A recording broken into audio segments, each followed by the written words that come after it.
Okay, तो engine electronics में कुछ फॉल्ट दिखा रहे हैं हमें। ओके किया, रीड डीटीसी। यहाँ पे हमको आ रहा है turbo chargers boost sensor circuit.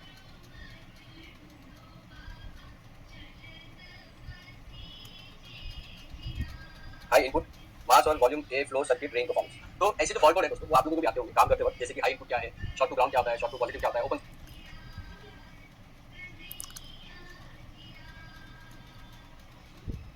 Okay, तो इंजन इलेक्ट्रॉनिक्स में कुछ फॉल्ट दिखा रहे हैं हमें। ओके किया, रीड डीटीसी। यहाँ पे हमको आ रहा है turbo chargers boost sensor circuit, high input mass और volume a flow circuit range performance. तो ऐसे जो फॉल्ट कोड है दोस्तों, वो आप लोगों को भी आते होंगे काम करते वक्त, जैसे कि हाई इनपुट क्या है, शॉर्ट टू ग्राउंड क्या होता है, शॉर्ट टू पॉजिटिव क्या होता है, ओपन सर्किट क्या होता है, यहाँ पे रेंज परफॉर्मेंस दिखा रहा है, इसका क्या मतलब है, ये सर्किट क्यों दिखा रहा है। ऐसे बहुत सारे डाउट्स जो है आपके मन में भी बनते होंगे। आज की वीडियो को जो है आप लोगों को लास्ट तक देखना है, क्योंकि मैं आज की वीडियो में specifically short to positive, short to negative और ओपन सर्किट, ये जो तीन तरीके के हमारे फॉल्ट बनते हैं किसी भी सेंसर के लिए, एक्चुएटर के लिए, वो क्यों बनते हैं उसको हम लोग समझेंगे। और साथ के साथ ये भी समझेंगे कि कितने टाइप की वोल्टेज के हिसाब से कौन से पिन में आइडेंटिफाई करें कि शॉर्ट टू पॉजिटिव हुआ है या नहीं हुआ, उसको भी समझेंगे। तो दोस्तों सबसे पहले हमें ये समझना पड़ेगा कि एक अगर मैं सेंसर की बात करूं, सेंसर की जो वायर होते हैं उनमें कौन सी वोल्टेज आती है। यहाँ पे देखिए, अभी आप लोगों ने फॉल्ट को देखा था, किस वजह से बना था, उसको देख लेते हैं। यहाँ पे अगर आप देखोगे तो ये हमारा ओपन सर्किट है, ठीक है। ओपन सर्किट यानी सॉकेट में निकाला हुआ, ये हमारा mass electro sensor, boost pressure sensor, जो भी आप बोलो, ये वाला का सेंसर है, ठीक है। ये सॉकेट खुला हुआ है। यहाँ पे ना जो हमें अगर ये समझना है कि ओपन सर्किट क्या होता है, short to ground, short to positive क्या होता है, उसके लिए हमें समझना जरूरी है कि वोल्टेज क्या क्या बनती है। अब एग्जांपल के तौर पे मैं यहाँ पर चेक कर रहा हूँ कि एक नंबर पे मुझे जो है कुछ भी वोल्टेज नहीं दिखाई, जैसे आप मल्टीमीटर पे देख सकते हो। दो नंबर यहाँ पे एम्प्टी है, देखिए यहाँ पर दो नंबर एम्प्टी है, ये चार नंबर का सॉकेट है, लेकिन इसके अंदर दो नंबर पे सिग्नल का वायर ही नहीं दिया हुआ है। तीन नंबर पे आप देखोगे तो यहाँ पे 4.99 यानी 5 वोल्टेज हमको मिल रही है, और चार नंबर पे यहाँ पर हमें 4.95 यहाँ नीचे यहाँ पर भी 5 वोल्टेज मिल रही है। तो एक सॉकेट के अंदर हमें तीन तरीके की वोल्टेज दिखाई दी है। अच्छा, यहाँ पे एक चीज और जरूरी है, जो हमारा फर्स्ट पिन था, फर्स्ट पिन में हमें एकदम 0 0 वोल्टेज दिखाई दे रही थी, तो इसके लिए कंफर्म करना चाहिए कि ग्राउंड है या नहीं। इसके लिए मैं बजर पे डालूंगा और बजर पे चेक करूंगा कि ग्राउंड है या नहीं। तो एक नंबर का जो हमारा है, यहाँ पे हमें देखोगे आपकी बजर मिल रहा है, ठीक है। इसका मतलब ये कंफर्म हो गया ग्राउंड है, ठीक है। अब यहाँ पे आपने जो दो बाकी के देखा, यानी तीन नंबर और चार नंबर जो आपने पिन देखा, वहाँ पे हमें दो तरीके के 5 वोल्टेज मिल रही है। अब सबसे पहले तो ये समझिए कि एक 5 वोल्टेज जो हमारा रेफरेंस वोल्टेज है, यानी कि वहाँ पे 5 वोल्टेज आना जरूरी है, जिससे कि हमारा सेंसर जो है उसको सप्लाई वोल्टेज मिल सकेगी और ग्राउंड से सर्किट हो जाता है कंप्लीट। इसके बाद जो तीसरा वायर है वो हमारा सिग्नल का वायर है। अब मैं आप लोगों को बताता हूँ कि ये तीनों वायर में short to positive, short to negative, open circuit का मतलब तीनों का अलग अलग होता है। मैं आप लोगों को समझाता हूँ कैसे। देखिए, अब एग्जांपल के तौर पे यहाँ पे हमें जो है वोल्टेज दिखाई दे रही थी, ये वोल्टेज हमें यहाँ पर 0 0 वोल्टेज दिखाई दे रही है, यानी कि यहाँ पर कोई भी वोल्टेज हमें नहीं देखने मिल रही है एक नंबर पे। लेकिन इसका मतलब ये नहीं है कि ये जो वायर है वो कटा हुआ है, क्योंकि वो ग्राउंड है। ग्राउंड जो है नेगेटिव वोल्टेज होती है, इसलिए वो 0 की साइड में ज्यादा दिखाई देता है, ठीक है। अब इसके बाद जो नेक्स्ट पार्ट है आपका, जो ईसीएम है ना, वो कैसे फॉल्ट बनाता है उसको देखते हैं हम लोग। सबसे पहले एग्जांपल के तौर पे मैं यहाँ पर वायर ले लेता हूँ, और ये जो मैंने वायर लिया हुआ है, मैं क्या कर रहा हूँ, सिंपली एक एंड जो है मैं वायर का ग्राउंड से कनेक्ट कर दे रहा हूँ, ठीक है। तो सबसे पहले देखेंगे शॉर्ट टू नेगेटिव क्या होता है। शॉर्ट टू नेगेटिव को सबसे पहले समझिए, ठीक है ना। अब समझ लीजिए कि आपका जो सर्किट है या जो वायर है वो शॉर्ट टू नेगेटिव हुआ है। तो मैं यहाँ पर आप लोगों को दिखाने के लिए समझा रहा हूँ कि ये मैंने शॉर्ट टू नेगेटिव कर दिया। अब जो मेरी 5 वोल्टेज आ रही थी एक नंबर में, उसको मैं यहाँ पर जो है शॉर्ट कर रहा हूँ, ठीक है। आप देखोगे क्या कर रहा हूँ, मैं शॉर्ट कर रहा हूँ, और ये मैंने सिंपली एक नंबर पे, चार नंबर पे जो है मैंने ग्राउंड दे दिया। अब अगर आप यहाँ पर देखोगे तो जो 5 वोल्टेज मुझे मिल रही है, देखिए 4 नंबर है, यहाँ पे 5 वोल्टेज की जगह मुझे क्या मिल रही है, 0 वोल्टेज, करेक्ट, जो मुझे ग्राउंड में मिल रहा है। अगर ग्राउंड शॉर्ट के लिए पता करने के लिए क्या कर सकते हो, सीधा सिंपली ग्राउंड पे डाल सकते हो एंड बजर पे डाल के आप क्वांटिटी चेक कर सकते हो। ये देखिए, तो लास्ट का जो वायर जहाँ पे मुझे 5 वोल्टेज दिखाई दे रही थी, वहाँ पे मुझे क्वांटिटी मिल रही है, यानी कि मेरा वायर शॉर्ट है। अब हम लोग देखेंगे कि ईसीएम में क्या फॉल्ट बना है, ठीक है। तो ईसीएम का फॉल्ट देख लेते हैं। देखिए, जैसे कि जब आप लोगों ने देखा था कि हमने जब पहले सिर्फ सॉकेट खोला हुआ था, उस टाइम पे हमें फॉल्ट बन रहा था जो था हाई इनपुट और ए रेंज सर्किट परफॉर्मेंस। लेकिन यहाँ पे आप देखोगे कि अभी लो इनपुट का भी आ गया। अब ये लो इनपुट का क्यों आया, क्योंकि हमने यहाँ पर 5 वोल्टेज जो सिग्नल का वायर है ना, उसको हमने शॉर्ट किया है ग्राउंड के साथ। और ग्राउंड क्या होती है, ग्राउंड लो वोल्टेज होती है ना, 0 वोल्टेज के नीचे। तो ईसीएम ये बताने की कोशिश कर रहा है कि जो सिग्नल है वो मुझे लो मिल रहा है। अब ये इस गाड़ी के अंदर इस तरीके से दिखा रहा है, लेकिन कुछ गाड़ी में शॉर्ट टू ग्राउंड इस तरीके से दिखा देता है, लो इनपुट दिखाता है। ये बहुत सारे तरीकों से इस्तेमाल होता है, लेकिन कहने का मतलब ये यहाँ पर पॉजिटिव 5 वोल्टेज, लेकिन 5 वोल्टेज की जगह पे यहाँ पे हमें जो फॉल्ट बना है वो बना लो इनपुट वाला, ओके। तो लो इनपुट का मतलब है शॉर्ट टू ग्राउंड। ये चीज हमें याद रखनी है, इसलिए वायरिंग टेस्टिंग आपको सही आनी चाहिए। अब ये हो गया सिग्नल का वायर। चलिए अब हम लोग क्या करते हैं, सिग्नल के वायर के साथ साथ हम लोग जो है ना, अब जो रेफरेंस का 5 वोल्टेज का वायर था, देखिए यहाँ पर रेफरेंस का जो हमारा 5 वोल्टेज का वायर है, अब मैं इसको ग्राउंड के साथ शॉर्ट कर रहा हूँ। तो ये मैंने ग्राउंड के साथ शॉर्ट कर दिया। अब मैं यहाँ पर सिर्फ इसको चेक कर लेता हूँ कि जो 5 वोल्टेज मुझे पहले आ रही थी वो आ रही नहीं आ रही है, ठीक है। एट द सेम टाइम यहाँ पे मुझे पहले जो 5 वोल्टेज मिल रही थी वो बंद नहीं बन रही है। यहाँ पर ये 5 वोल्टेज वापस आ गई पहले वाले में, अब दूसरे वाले में जो 5 वोल्टेज देखो गायब हो गई, ठीक है। इसका मतलब क्या हुआ कि यहाँ पे जो 5 वोल्टेज रेफरेंस थी मेरी, वो 5 वोल्टेज रेफरेंस भी चेंज हो गई। अब ये जब चेंज हुआ है ना, तो क्या फॉल्ट बन रहा है उसको देखते हैं, एक बार वापस रीड करेंगे। देखिए अब की बार क्या हुआ, turbo charger circuit input high को दिखा दिया, लेकिन बूस्ट प्रेशर ए सर्किट इनपुट लो। और यहाँ पर देखिए आपका sensor reference voltage circuit open दिखा दिया। अब इसको समझिए, इसने सर्किट ओपन क्यों बताया। सर्किट ओपन इसलिए बताया क्योंकि जो आपकी 5 वोल्टेज रेफरेंस होती है ना, वो कांस्टेंट 5 वोल्टेज ईसीएम से कंटिन्यू जाती रहती है। लेकिन अगर वो ग्राउंड के साथ शॉर्ट हो गई, ठीक है, दो तरीका है, तो वायर जब कट हो जाएगा तो उस हिसाब में वो इनपुट हाई दिखाएगा। लेकिन जब आपका ओपन सर्किट, ये फॉल्ट को याद रखिए ध्यान से, देखिए इस फॉल्ट को आपको ध्यान से याद रखना है। सर्किट ओपन, ये फॉल्ट पहले नहीं आ रहा था बट अब आ रहा है, ठीक है। ये जो सर्किट ओपन आया, क्यों आया सर्किट ओपन, बिकॉज़ 5 वोल्टेज की जगह पे वहां पर ग्राउंड है, ग्राउंड जो नेगेटिव है यानी 0 वोल्टेज होता है, जिसकी वजह से ईसीएम को लगता है कि हो सकता है वायर कट गया होगा, जिसकी वजह से सर्किट जो है ना मुझे नहीं मिल रहा है, जो 5 वोल्टेज बननी चाहिए मुझे नहीं दिखाई दे रही है, इसलिए वो ओपन सर्किट का फॉल्ट बना देता है। इसमें एक चीज और होती है, जब आपका सेंसर खराब हो जाता है ना, वो भी शॉर्ट टू ग्राउंड हो जाता है, जिसकी वजह से ये फॉल्ट बनता है, ठीक है। तो अगर आप वोल्टेज ओपन करके देखो उसमें प्रॉब्लम आपको नहीं मिले तो ये दिक्कत नहीं आती। अब ये हो गया short to ground. Short to ground signal में आ रहा है तो क्या हुआ, इनपुट लो, करेक्ट, और short to ground, input low और short to ground. Same time पे अगर रेफरेंस में आ रहा है तो यहाँ पर एक तो रेफरेंस वोल्टेज उसने लिख दिया है 5 वोल्टेज, सेंसर रेफरेंस वोल्टेज यानी 5 वोल्टेज वाला हो गया। तो 5 वोल्टेज रेफरेंस उसने ओपन दिखा दिया क्योंकि वहां पर कांस्टेंट 5 वोल्टेज जाती है, इस वजह से उसने ओपन दिखा दिया। सिग्नल क्योंकि चेंज होता है इसलिए उसने लो वोल्टेज दिखाया, यानी इनपुट लो दिखाया। तो ये हो गया आपका शॉर्ट टू ग्राउंड। जब भी आपके पॉजिटिव के वायर में शॉर्ट टू ग्राउंड होता है तो इस तरीके से दिखाई देता है। देखिए 5 5 और ग्राउंड आ रहा है, तीनों वायर शॉर्ट टू पॉजिटिव हो सकते हो, तीनों दो वायर शॉर्ट टू नेगेटिव हो सकते हैं। कैसे मैं समझाता हूं आप लोगों को। ओके, अब देखिए यहाँ पे मैंने क्या किया ना, मैंने वायर को पॉजिटिव में लगा दिया, ठीक है। और अब मैं अपने सर्किट को जो है ना वो पॉजिटिव के साथ शॉर्ट करूंगा, ठीक है। अब सबसे पहले हम लोग 4 नंबर लेंगे जो कि हमारा सिग्नल का वायर है। सिग्नल के वायर में 5 वोल्टेज हमारी आती है बायस, जो कि ओपन सर्किट में, उसको हम लोग यहाँ से करेंगे चेंज। और ये मैं आप लोगों को जो है ना, इसको प्लीज याद रखिएगा, इसलिए मैं दे देता हूँ, ये काम आपको गाड़ी के ऊपर, अच्छी गाड़ी के ऊपर करना नहीं है, ये ट्रेनिंग के दौरान स्कैन कार्ड के ट्रेनिंग सेंटर में इस तरीके से सिखाया जाता है किसी की प्रॉब्लम बना के भी आप लोगों को आइडेंटिफाई किया जा सके। तो वो मेथड से मैं आप लोगों को बता रहा हूँ। यहाँ पे एक्सपर्ट के बीच में ये काम होता है। जब तक आपकी प्रैक्टिस सही नहीं हो, आपकी ट्रेनिंग सही नहीं हो, तब तक ये काम गाड़ी के ऊपर मत कीजिएगा, क्योंकि आपका शॉर्ट सर्किट होने के चांसेस रहते हैं। ठीक है, अभी मैंने यहाँ पे 4 नंबर को शॉर्ट किया है पॉजिटिव के साथ में। अब पहले 5 वोल्टेज मिलेगी, अब देखते क्या वोल्टेज मिल रही है। देखिए यहाँ पे अभी 12 वोल्टेज आने लगी, देखिए मल्टीमीटर दिखाई दे रहा है आपको, तो 5 वोल्टेज आने लगी, करेक्ट। अब यहाँ पे अगेन हम लोग जाएंगे, पहले देखिए पहले नेगेटिव वाले जो फॉल्ट थे वो तो थे, अब देखते हैं कि नेगेटिव वाले फॉल्ट चेंज होते कि नहीं होते, वापस जाएंगे फिर से रीड करेंगे। अब देखिए अब जो हमने रीड किया यहाँ पे क्या है, ये जो हमारा एक्टिव स्टैटिक देखो, high input sensor high input, ठीक है। एक मिनट इसको पहले डिलीट करते पुराने वाले, फिर नया वाला चेक करते हैं, ठीक है। ये देखिए अब यह क्या, turbo charger boost sensor circuit high. Obviously क्योंकि सेंसर का सर्किट जिस तरह शॉर्ट टू ग्राउंड होने पे इनपुट लो दिखा रहा था, वैसे ही जब उसमें पॉजिटिव शॉर्ट होगा, क्योंकि 5 वोल्टेज बनती है, 5 की जगह 12 बनती है, तो इनपुट हाई दिखाएगा ना, और इनपुट हाई का ही आपको यहाँ पे क्लियरली फॉल्ट दिखा रहा है, क्योंकि हमारा जो वायर है उसके अंदर सिंपली पॉजिटिव है। इसको याद रखिए। एक और चीज बताता हूं इस केस में, अगर आपके सेंसर स्कैनर के अंदर ये फॉल्ट बन रहा है पॉजिटिव वाला, शॉर्ट टू पॉजिटिव या इनपुट हाई वाला, तो इनपुट हाई के मतलब सिर्फ हमेशा 12 वोल्टेज शॉर्ट ही नहीं होता है, कई बार वायर कटा होता है, जिसकी वजह से सेंसर की जो 5 वोल्टेज बायस है वो क्लोज आने से सेंसर से रेजिस्टेंस लेकर बदलती नहीं है, इसकी वजह से ये फॉल्ट ऐसे बनता है। ओके, अब देखिए सेम टाइम पे जब ये रेफरेंस वोल्टेज में हम लोग 12 वोल्टेज शॉर्ट करते हैं तो क्या होता है देखते हैं। देखिए अब हम लोग क्या करेंगे, सिंपली जो हमारी रेफरेंस वोल्टेज था, रेफरेंस वोल्टेज को मैं, अच्छा यहाँ पे एक चीज याद रखिए, यहाँ पे वायर वगैरह बिल्कुल छीलते नहीं हम लोग, बिकॉज़ वायर छीलना कभी भी फिजिबल होता नहीं है। अब देखिए यहाँ पे मैं सिंपली एक फॉल्ट और बना देता हूँ, मुझे एक बार देखना पड़ेगा कि शॉर्ट हुआ कि नहीं हुआ, ठीक है ना।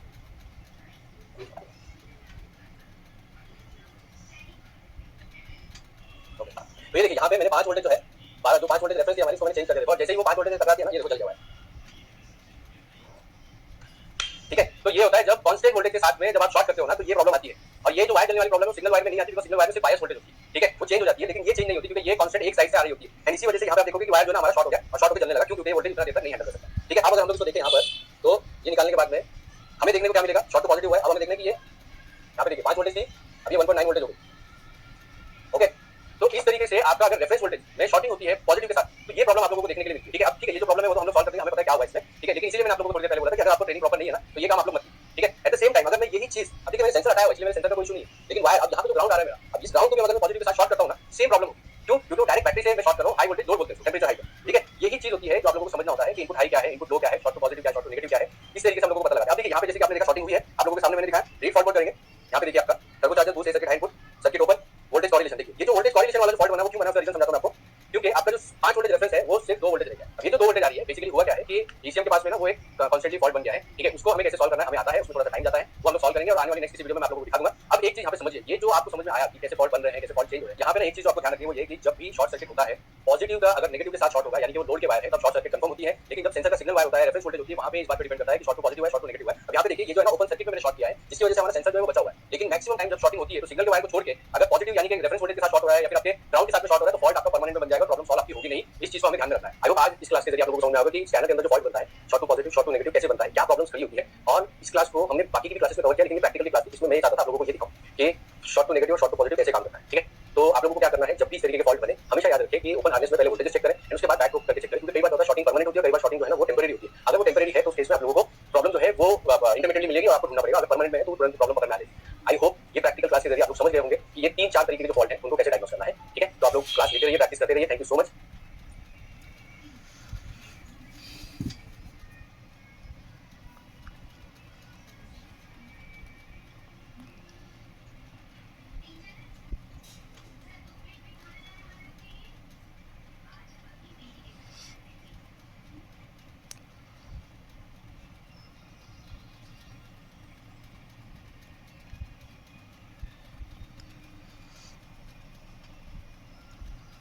कैसे आप लोग, मैं आशा करता हूँ आप सब लोग ठीक होंगे। आज की जो हमारी ये क्लास है, इस क्लास में हम लोग देखेंगे कि डीजल इंजेक्टर को मल्टीमीटर के जरिए उसके सर्किट को इलेक्ट्रिकल डायग्नोस कैसे किया जाता है, ठीक है। तो सिर्फ इलेक्ट्रिकल डायग्नोस मल्टीमीटर से चेक करेंगे। इसके बाद वाली जो क्लास होगी हमारी, उसमें हम लोग चेक करेंगे कि कैसे आप पावर प्रो के जरिए जो है ना आप सर्किट एक्यूरेटली डायग्नोस करेंगे। अब मैं एक चीज और आप लोगों को बता देना चाहता हूँ, ये वाली जो हमारी क्लास है, ये जो टॉपिक है वो है diesel injector diagnosis. Diesel injector diagnosis का हमने यहाँ पर 3 तरीका बताया हुआ है। सबसे पहले मल्टीमीटर से कैसे डायग्नोस करना है, पावर प्रो से कैसे डायग्नोस करना है, उसी में पावर प्रो में ऑसिलोस्कोप की रीडिंग कैसे देखी जाती है वो भी मैं बताऊंगा। अब तीसरी जो क्लास होगी वो होगी डीजल इंजेक्टर को मैकेनिकली यानी जो बैक लीक होता है उसको कैसे चेक करते हैं, वो वाली क्लास होगी। तो आप लोगों को अभी जो क्लास ले रहे हो उसके ऊपर प्रैक्टिस कीजिए, ताकि एक्चुअली में जब गाड़ी आपके पास में है तो आप उसकी प्रॉब्लम सॉल्व कर सकें, ठीक है। तो चलिए कंटिन्यू करते हैं। देखिए यहाँ पर जैसे कि आप लोग देख पा रहे होंगे, ये हमारी पोलो है डीजल, इसमें डेल्फी का इंजेक्टर है। तो जो डेल्फी का इंजेक्टर है इसमें एक फॉल्ट बनता है जो होता है हमारा ओपन सर्किट वाला। तो हम क्या करते हैं, सबसे पहले तो ये जो सॉकेट है इंजेक्टर मैं निकाल देता हूँ एक बार, ठीक है। ये देखिए मैंने इसको डिस्कनेक्ट कर दिया, और डिस्कनेक्ट करने के बाद में क्योंकि तो उसकी वोल्टेज भी चेक करनी होगी, तो डिस्कनेक्ट कर दिया मैंने। और डिस्कनेक्ट करने के बाद में अब हम लोग इसका एक बार फॉल्ट रीड कर लेंगे, इसमें क्या फॉल्ट आ रहा है। अब देखिए यहाँ पे ना एक चीज मैं आप लोगों को बताता हूँ, यहाँ पे आप लोग बहुत सारे स्कैनर देख रहे होंगे। ये जो काम है वो किसी भी स्कैनर से किया जाता है, नॉट नेसेसरी कि आप इसे ये करें। मैं फॉल्ट रीड करता हूँ एक बार इसके अंदर। तो अभी इसके अंदर फॉल्ट नहीं बना, उसके लिए हमें क्या करना पड़ेगा, एक बार इंजन को टाइम करना पड़ेगा, क्योंकि इग्निशन हमने बंद रखा हुआ था, अभी इंजन स्टार्ट करेंगे, इंजन क्रैंक कीजिए। देखिए, तो अब ये जो ओपन लूप में गए, आपने देखा कि इस फायर को एडजस्ट करने के लिए ईसीएम ने बाकी के दो इंजेक्टर में फायरिंग जो है वो बढ़ा दी है, आपकी जो फायरिंग नहीं, आपकी जो पल्स विद मॉड्यूलेशन है, जो टाइमिंग है वो बढ़ा दी ताकि इंजन जो है स्टेबल हो सके। इसी को हम लोग ओपन लूप बोलते हैं। ठीक है, अब ये फॉल्ट बन जाएगा, बंद कर दीजिए गाड़ी। ठीक है, अब फॉल्ट हमारा बन जाएगा, तो हम लोग एक बार फॉल्ट चेक कर लेते हैं यहाँ पर। देखिए, यहाँ पर आ गया सिलेंडर 1 इंजेक्टर ए सर्किट। ठीक है, पेंडिंग में दिखा रहा है 201। तो हमारा जो P0201 वाला जो फॉल्ट है, प्लीज इसको ध्यान रखिए कि अब जब ये वाला फॉल्ट हमारा बना है तो इसको हमें क्या चेक करना होगा, वो वाला मैं टेस्टिंग आप लोगों को डायग्नोस करके बताता हूँ। सबसे पहले क्या करेंगे, इग्निशन ऑन कर लेंगे, मल्टीमीटर को हम लोग डालेंगे डीसी पे। आप लोगों को दिखाने के लिए मैं इसको लाइट ऑन कर देता हूँ ताकि आपको क्लियरली इसको देख सको।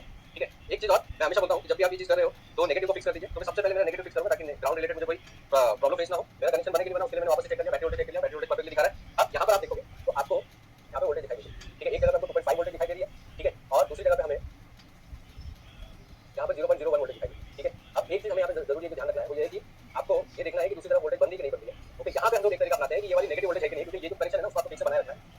तो ये हमारी ग्राउंड है। ठीक है, तो ये हमारा कंफर्म हो जाता है यहाँ पर। ये देखिए, अब सबसे पहले जैसे कि मैंने आप लोगों को पहले बताया कि हमें ये पहचानना है कि इसमें कंट्रोल करना है। नॉर्मली आप देखोगे तो पेट्रोल इंजेक्टर में क्या होता है, जो बायस आ रही होती है वो आपका कंट्रोल होता है और दूसरी तरफ 12 वोल्टेज। यहाँ पे हमें दूसरी तरफ 12 वोल्टेज नहीं मिल रही है। ठीक है, यहाँ पे हमें करीब करीब लो वोल्टेज के आसपास दिखा रहा है, यानी 0 वोल्टेज है यहाँ पर। ठीक है, तो इसके लिए हम लोग क्या करेंगे, इसके लिए हम लोग अपना पहले पिन लेंगे और पिन को पेनिट्रेट करके फिर उसको अच्छे तरीके से देखेंगे। यहाँ पे देखिए, मैंने ये करने के लिए क्या किया, एक मैं एलिगेटर वायर ले लूंगा, एलिगेटर वायर लेकर मैं ये पिन का इस्तेमाल करूंगा। अगेन आप लोगों ने पहले भी मेरी पिछली वाली क्लासेस में देखे होंगे कि मैं ये पिन का बहुत ज्यादा इस्तेमाल करता हूँ। ठीक है, अब मैं पहले ये फिक्स कर देता हूँ, ये मैंने फिक्स कर दिया, क्योंकि इंजेक्टर के जो पिन होते हैं, जैसे इस मामले में जो पिन है वो बहुत छोटे होते हैं और वहाँ तक हमारा जाता नहीं है। ये देखिए, यहाँ पर मुझे नेगेटिव वोल्टेज मिल रही है, मैंने अंदर तक इसको पेनिट्रेट किया। दूसरे वाले वायर में मुझे देखिए यहाँ पर ये मिल रहा है और यहाँ पर ग्राउंड। अभी ग्राउंड कंट्रोल करने के लिए मैं सिंपली क्या करूँगा कि देखिए, ये जो आपको बहुत टाइट पकड़ के रखना जरूरी है, तो ये ग्राउंड तो नहीं है। ठीक है, अब हमें क्या करना होगा, इसको बैक प्रोब करना होगा। देखिए, मैं यहाँ पर बैक प्रोब कर रहा हूँ, अगर आप लोगों को दिखाई दे रहा है। ठीक है, 2.5 वाली जो वोल्टेज थी वो तो मुझे ठीक थी, मैं वापस इसको वोल्टेज पे डाल रहा हूँ। तो यहाँ पे मेरा कनेक्शन बनना जरूरी है। आप देखिए, मल्टीमीटर की तरफ मैं कोशिश कर रहा हूँ कि कनेक्शन फिक्स हो सके, उसके बाद में इंजेक्टर लगाऊंगा। अब जो मेन बात है, एक चीज याद रखिए कि एक तो इंजेक्टर के मामले में क्या होता है, एक इंजेक्टर का सर्किट दिखा रहा है ना, तो आप दूसरे वाले को चेक करके वोल्टेज ऊपर आगे से चेक कर सकते हो। ठीक है, तो यहाँ पे वो जो एक्यूरेसी लेवल है ना वो हमें नहीं दिखाई देता। तो दिस इज वेरी इंपॉर्टेंट कि हम लोग सोचेंगे कि मल्टीमीटर से उतना एक्यूरेसी पता चल जाएगा इंजेक्टर सर्किट को इससे बनाना जो बना है कि नहीं बना है, वो थोड़ा सा मुश्किल होता है। लेकिन फिर भी हम इस तरीके से ना बस हमको पता लगाना होता है कि ये बायस है कि नहीं। तो यहाँ पर देखिए, मैंने इसको पेनिट्रेट कर दिया वायर को और यहाँ पर मैं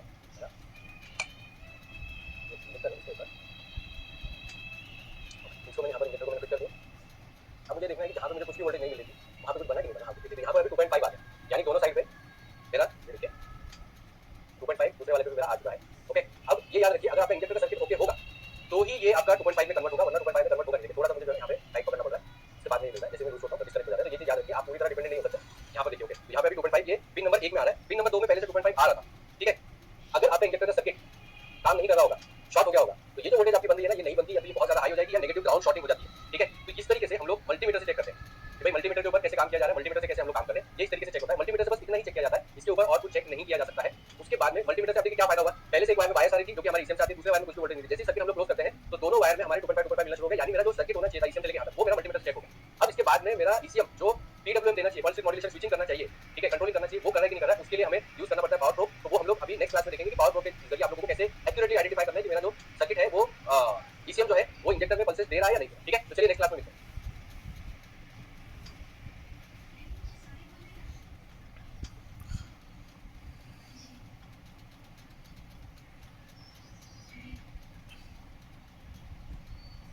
कैसे आप लोग, मैं आशा करता हूँ आप लोग ठीक होंगे। आज की जो हमारी ये क्लास है, इस क्लास में हम लोग देखेंगे कि डीजल इंजेक्टर को मल्टीमीटर के जरिए उसे सर्किट को इलेक्ट्रिकल डायग्नोस कैसे किया जाता है। ठीक है, तो सिर्फ इलेक्ट्रिकल डायग्नोस मल्टीमीटर से चेक करेंगे। इसके बाद वाली जो क्लास होगी हमारी, उसमें हम लोग चेक करेंगे कि कैसे आप पावर प्रोब के जरिए जो है ना आप सर्किट एक्यूरेटली डायग्नोस करेंगे। अब मैं एक चीज और आप लोगों को बता देना चाहता हूँ, ये वाली जो हमारी क्लास है, ये जो टॉपिक है वो है diesel injector diagnosis. Diesel injector diagnosis का हमने यहाँ पर 3 तरीका बताया हुआ है। सबसे पहले मल्टीमीटर से कैसे डायग्नोस करना है, पावर प्रोब से कैसे डायग्नोस करना है, उसी में पावर प्रोब में ऑसिलोस्कोप की रीडिंग कैसे देखी जाती है वो भी मैंने बताऊंगा। और तीसरी जो क्लास होगी वो होगी डीजल इंजेक्टर को मैकेनिकली यानी जो बैक लीक होता है उसको कैसे चेक करते हैं, वो वाली क्लास होगी। तो आप लोगों को अभी जो क्लास ले रहे हो इसके ऊपर प्रैक्टिस कीजिए ताकि एक्चुअली में जो गाड़ी आपके पास में है तो आप उसकी प्रॉब्लम सॉल्व कर सकें। ठीक है, तो चलिए कंटिन्यू करते हैं। देखिए, यहाँ पर जैसे कि आप लोग देख पा रहे होंगे, ये हमारी पोलो है डीजल, इसमें डेल्फी का इंजेक्टर है। तो जो डेल्फी का इंजेक्टर है इसमें एक फॉल्ट बनता है जो होता है हमारा ओपन सर्किट वाला। हम क्या करते हैं, सबसे पहले तो ये जो सॉकेट है इंजेक्टर मैं निकाल देता हूँ इसका।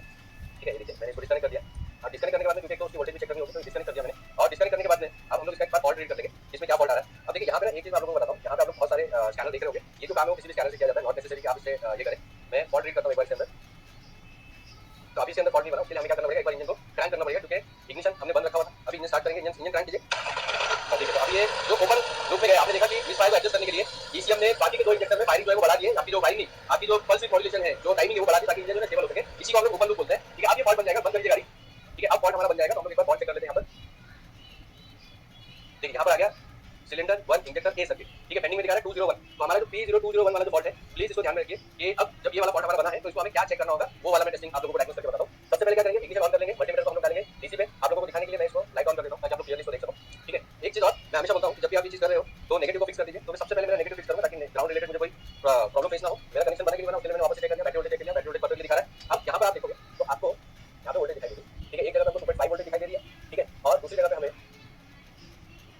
यहाँ पे 0.01 वोल्टेज दिखाई देगी, ठीक है। अब एक चीज हमें यहाँ पे जरूरी है ध्यान रखना है, वो ये है कि आपको ये देखना है कि दूसरी तरफ वोल्टेज बन रही है कि नहीं बन रही है। ओके, यहाँ पे हम लोग एक तरीका अपनाते हैं कि ये वाली नेगेटिव वोल्टेज है कि नहीं, क्योंकि ये जो कनेक्शन है ना उसको आपको ठीक से बनाए रखना है। तो ये हमारी ग्राउंड है, ठीक है, तो ये हमारा कंफर्म हो जाता है यहाँ पर। ये देखिए, अब सबसे पहले जैसे कि मैंने आप लोगों को पहले बताया कि हमें ये पहचानना है कि इसमें कंट्रोल करना है। नॉर्मली आप देखोगे तो पेट्रोल इंजेक्टर में क्या होता है, जो बायस आ रही होती है वो आपका कंट्रोल होता है और दूसरी तरफ 12 वोल्टेज होती है। यहाँ पे हमें दूसरी तरफ 12 वोल्टेज नहीं मिल रही है, ठीक है। यहाँ पे हमें करीब करीब लो वोल्टेज के आसपास दिखा रहा है, यानी 0 वोल्टेज है यहाँ पर, ठीक है। तो इसके लिए हम लोग क्या करेंगे, इसके लिए हम लोग अपना पहले पिन लेंगे और पिन को पेनिट्रेट करके फिर उसको अच्छे तरीके से देखेंगे। यहाँ पे देखिए मैंने ये करने के लिए क्या किया, एक मैं एलिगेटर वायर ले लूंगा, एलिगेटर वायर लेकर मैं ये पिन का इस्तेमाल करूंगा। अगेन आप लोगों ने पहले भी मेरी पिछली वाली क्लासेस में देखे होंगे कि मैं ये पिन का बहुत ज्यादा इस्तेमाल करता हूँ, ठीक है। अब मैं पहले ये फिक्स कर देता हूँ, ये मैंने फिक्स कर दिया, क्योंकि इंजेक्टर के जो पिन होते हैं, जैसे इस मामले में जो पिन है वो बहुत छोटे होते हैं और वहां तक हमारा जाता नहीं है। ये देखिए यहाँ पर मुझे नेगेटिव वोल्टेज मिल रही है, अंदर तक इसको पेनिट्रेट किया है। दूसरे वाले वायर में मुझे देखिए यहाँ पर ये मिल रहा है और यहाँ पर ग्राउंड। अभी ग्राउंड कंफर्म करने के लिए मैं सिंपली क्या करूँगा कि देखिए ये जो आपको बहुत टाइट पकड़ के रखना जरूरी है, तो ये ग्राउंड तो नहीं है, ठीक है। अब हमें क्या करना होगा, इसको बैक ड्रॉप करना होगा। देखिए मैं यहाँ पर बैक ड्रॉप कर रहा हूँ, अगर आप लोगों को दिखाई दे रहा है, ठीक है। 2.5 वाली जो वोल्टेज थी वो तो मुझे ठीक थी, मैं वापस इसको वोल्टेज पे डाल रहा हूँ। तो यहाँ पे मेरा कनेक्शन बनना जरूरी है। आप देखिए मल्टीमीटर की तरफ मैं कोशिश कर रहा हूँ कि कनेक्शन फिक्स हो सके, उसके बाद में इंजेक्टर लगाऊंगा। अब जो मेन बात है, एक चीज याद रखिए कि एक इंजेक्टर के मामले में क्या होता है, एक इंजेक्टर का सर्किट दिखा रहा है ना, तो आप दूसरे वाले को चेक करके वोल्टेज ऊपर आने से चेक कर सकते हो, ठीक है। तो यहाँ पे वो जो एक्यूरेसी लेवल है ना वो हमें नहीं दिखाई देता है, तो दिस इज वेरी इंपॉर्टेंट कि हम लोग सोचेंगे कि मल्टीमीटर से उतना एक्यूरेसी पता चल जाएगा इंजेक्टर सर्किट को इससे बनाना चाहिए, बनाना नहीं बनाना है, वो थोड़ा सा मुश्किल होता है। लेकिन फिर भी हम इस तरीके से ना बस हमको पता लगाना होता है कि ये बायस है कि नहीं। तो यहाँ पर देखिए मैंने इसको पेनिट्रेट कर दिया वायर को और यहाँ पर मैं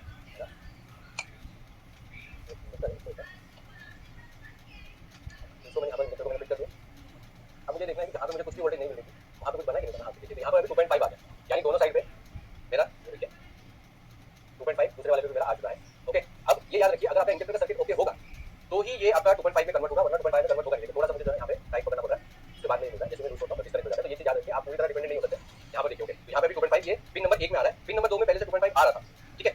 अगर आपका इंजेक्टर का सर्किट काम नहीं कर रहा होगा, शॉर्ट हो गया होगा, तो ये जो वोल्टेज आपकी बन रही है ना, ये नहीं बनती, या तो ये बहुत ज्यादा हाई हो जाएगी या नेगेटिव ग्राउंड शॉर्टिंग हो जाती है, ठीक है। तो इस तरीके से हम लोग मल्टीमीटर से चेक करते हैं कि भाई मल्टीमीटर के ऊपर कैसे काम किया जा रहा है, मल्टीमीटर से कैसे हम लोग काम कर रहे हैं, ये इस तरीके से चेक होता है। मल्टीमीटर से बस इतना ही चेक किया जाता है, इसके ऊपर और कुछ चेक नहीं किया जा सकता है। उसके बाद में मल्टीमीटर से आप देखिए क्या फायदा हुआ, पहले से एक वायर में बायस आ रही थी जो कि हमारी ईसीएम से आती है, दूसरे वायर में कुछ भी वोल्टेज नहीं थी। जैसे सर्किट हम लोग क्लोज करते हैं तो दोनों वायर में हमारे 2.5 मिलना शुरू हो गया, यानी मेरा जो सर्किट होना चाहिए था ईसीएम से लेके यहाँ तक वो मेरा मल्टीमीटर से चेक हो गया। अब इसके बाद में मेरा ईसीएम जो पीडब्ल्यूएम देना चाहिए, पल्स विद मॉड्यूलेशन स्विचिंग करना चाहिए, ठीक है, कंट्रोलिंग करना चाहिए, वो कर रहा है कि नहीं कर रहा है, उसके लिए हमें यूज करना पड़ता है पावर प्रोब। तो वो हम लोग अभी नेक्स्ट क्लास में देखेंगे कि पावर प्रोब के जरिए आप लोगों को कैसे एक्यूरेटली आइडेंटिफाई करना है कि मेरा जो सर्किट है वो ईसीएम जो है वो इंजेक्टर में पल्सेस दे रहा है या नहीं, ठीक है। तो चलिए नेक्स्ट क्लास में मिलते हैं।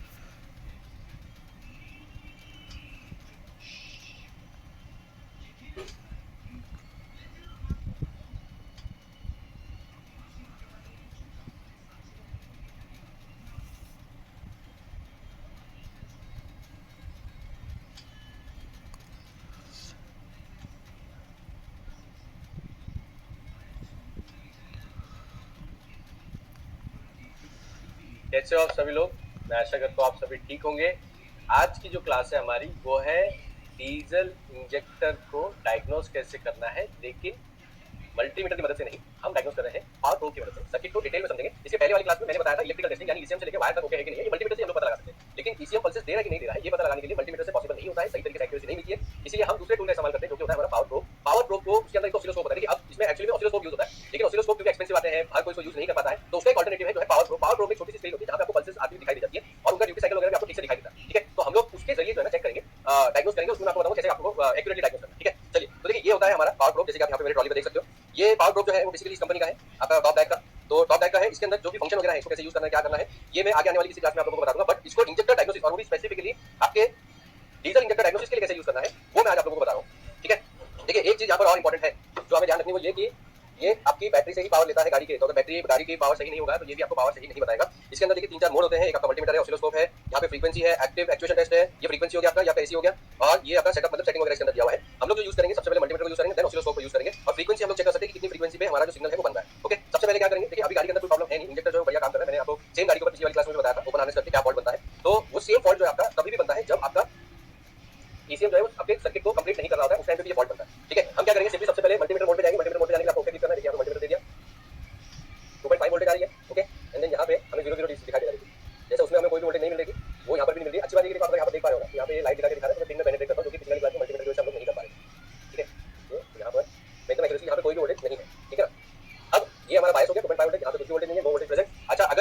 ये ग्राउंड होता है ना, तो ग्राउंड हमको अच्छे से बता देता था, लेकिन ग्राउंड नहीं है। ठीक है, तो फिलहाल के लिए मैं क्या कर रहा हूँ, मैं ना दोनों वायर को बैक प्रोब करूंगा और दोनों वायर को बैक प्रोब करके हम लोग देखेंगे कि कौन सा वाला वायर हमारा कंट्रोलिंग था, फिर हम लोग जो है ना इसमें पल्सेस चेक करेंगे। तो देखिए यहाँ पर मैंने पिन लेकर एक मैंने यहाँ पे बना दिया। अच्छा, एक चीज और मैं आप लोगों को बताना चाहता हूँ, एक चीज और मैं आप लोगों को बताना चाहता हूँ, ये मैं इस तरीके से लगाता हूँ, रीजन होता है क्योंकि जब आप इस तरीके से पेनिट्रेट करते हो तो ये आपस में शॉर्ट होने के चांसेस बहुत कम हो जाते हैं। अदरवाइज होगा क्या कि आप इसको आपस में ही शॉर्ट कर दोगे और फिर बाद में हमारा जो काम है ना खराब हो जाता है। ठीक है, इसलिए इसको बैंड कर देते हैं हम साइड में। कोशिश ये करनी है आपको कि आप इसको ज्यादा से ज्यादा अंदर तक जो है पेनिट्रेट कर पाओ, क्योंकि अगर ये सही से नहीं बना, लेकिन एग्जांपल के लिए देख लेता हूँ कि बना कि नहीं बना। तो ठीक है, ये वाला भी बन गया हमारा, ठीक है, यहाँ पर आप देख सकते हो ये भी बन गया और ये भी हमारा 0 डिग्री है। ओके, इसका मतलब ये एक्यूरेट हो गया। अब इसको मैं थोड़ा सा बैंड कर देता हूँ, यहाँ से मुझे जो है ना सर्किट क्लोज कर देना है। ठीक है, ये मैंने सर्किट को क्लोज कर दिया। अगेन आप जैसे आपने पिछले क्लास में देखा था कि जहाँ पे 0 वोल्टेज थी वहाँ पे 2.5 वोल्टेज आना शुरू हो गई थी। इसलिए मैं एलिगेटर वायर का इस्तेमाल करूँगा, क्योंकि अभी हमें इंजन स्टार्ट करना पड़ेगा। हम रिस्क नहीं ले सकते कि कनेक्शन सही से बन रहा है कि नहीं बन रहा है। ये देखिए मैं यहाँ पर ध्यान से देखिए, मैं एलिगेटर वायर का इस्तेमाल कर रहा हूँ और यहाँ पर मुझे 2.5 वोल्टेज मिलनी चाहिए, क्योंकि अगर इग्निशन ऑन में ये आप मिल रही है। ठीक है, तो सबसे पहले हम लोग ये देखेंगे कि हमारा जो फ्लक्चुएशन है वो कौन से वायर पे हो रहा है। अच्छा, डीजल में दोनों साइड पे स्विचिंग होती है, तो ये भी हमें याद रखना जरूरी है। ये थोड़ी सी दिक्कत है, ये वाला जो वायर है हमारा,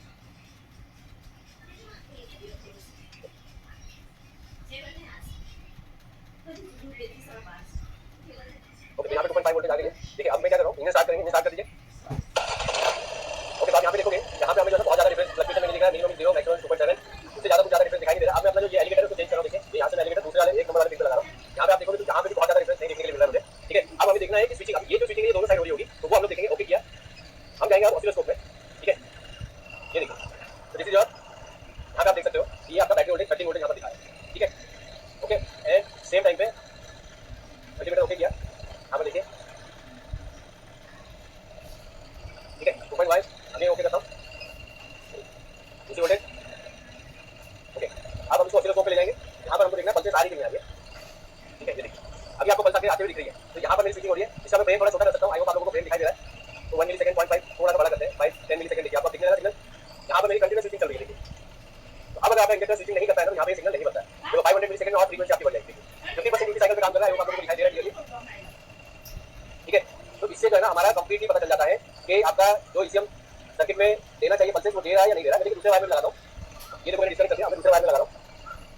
यहाँ पे देखिए तो इंजेक्टर में, डीजल इंजेक्टर में 2.5 वोल्टेज आ रही है, दोनों साइड पर स्विचिंग हो रही है। यहाँ पे आप देख सकते हो मिनिमम वोल्टेज दिखेगी आपको, मैक्सिमम वोल्टेज दिखेगी।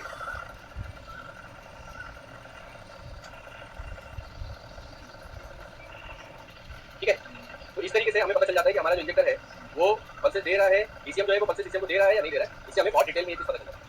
ओके, बंद कर दीजिए। तो यहाँ पे आपको ये देखना जरूरी है। अच्छा, एक चीज और है कि अगर आप सोचेंगे कि ओपन में आपको ये मिल जाएगा, तो डीजल इंजेक्टर में होता क्या है कि जैसे आप ओपन सर्किट करते हो और ईसीएम को फॉल्ट मिल गया ना, वो वैसे ही उस इंजेक्टर में पल्सेस देना बंद कर देता है। और पल्सेस देने के बाद में अगर हम ओपन सर्किट में चेक भी करेंगे तो हमें एक्यूरेटली समझ में नहीं आता है कि वो पल्सेस बन रही है या नहीं बन रही है। ठीक है, एंड इसीलिए आप लोगों को क्लोज हार्नेस करके चेक करना है। अगर क्लोज हार्नेस आप करोगे तो कहीं ना कहीं से सर्किट जो है, अगर या तो इंजेक्टर का सर्किट आपको डिस्टर्ब कर रहा होगा, करेक्ट, या फिर ईसीएम जो है वो दोनों में से एक बार में पल्स देने की कोशिश करेगा और उससे हमें एक्यूरेटली पता चल जाता है कि हमारे इंजेक्टर को ईसीएम से पल्सेस आनी चाहिए, तो आ रही है या नहीं आ रही है। रही बात ये कि ड्यूटी साइकिल है, जो फ्रीक्वेंसी है, ये आप आइडल में बाकी के इंजेक्टर से भी चेक कर सकते हो कंपेयर करके। तो बाकी के इंजेक्टर में भी टेस्टिंग कर लीजिए और जिसमें प्रॉब्लम आ रही है उसमें भी चेक कर लीजिए, आपको एक्यूरेटली पता चल जाएगा कि आपका ईसीएम जो है वो इंजेक्टर के मामले में आपको पल्सेस सही से दे रहा है या नहीं दे रहा है, जितना देना चाहिए उतना दे रहा है कि नहीं दे रहा है। एक चीज और समझिए, डीजल इंजेक्टर जो है वो ज्यादातर टाइम स्कैनर के जरिए चेक नहीं होते, डायग्नोस नहीं होते हैं, क्योंकि फ्यूल इंजेक्शन क्वांटिटी ही पता चलती है। उसमें भी कई बार जो है ना आपका जो कंट्रोल यूनिट है वो ओपन लूप पे चल रहा है या क्लोज लूप पे चल रहा है, उसकी वजह से कंफ्यूजन बना रहता है। इसीलिए ये जो तरीका है आपको अपनाना है। अगर आपके पास पावर प्रोब नहीं है तो मैं आप लोगों को सजेस्ट करूंगा कि प्लीज पावर प्रोब ले लीजिए। अगर आपका रेगुलर काम है, आप रेगुलर इलेक्ट्रिकल इलेक्ट्रॉनिक पे काम कर रहे हो, ये टूल बहुत बढ़िया काम करता है, बहुत काम में आता है। ठीक है, तो इस क्लास में इतना ही। नेक्स्ट क्लास में हम लोग सीखेंगे कि जो डीजल इंजेक्टर है उसको बैक लीक कैसे चेक किया जाता है। तो आप लोगों को क्या करना है, ये जो आपने देखा इसको आपको टेस्टिंग में लगाना है। टेस्टिंग करने के लिए अगर आपके पास पावर प्रोब नहीं है तो आप एक बल्ब का इस्तेमाल कर सकते हो बैक प्रोबिंग में। एलईडी बल्ब का इस्तेमाल कीजिए। एलईडी बल्ब आपका फ्लक्चुएट होना चाहिए, यानी बंद चालू होना चाहिए। अगर वो बंद चालू हो रहा है तो आपका ईसीएम है तो पल्सेस दिख रहा है, जो परफेक्टली आपका पल्सेस दिख रहा है। ठीक है, तो थैंक यू सो मच, आप लोग अपना ध्यान रखो। नेक्स्ट क्लास में आप लोगों को मिलता हूं। Thank you.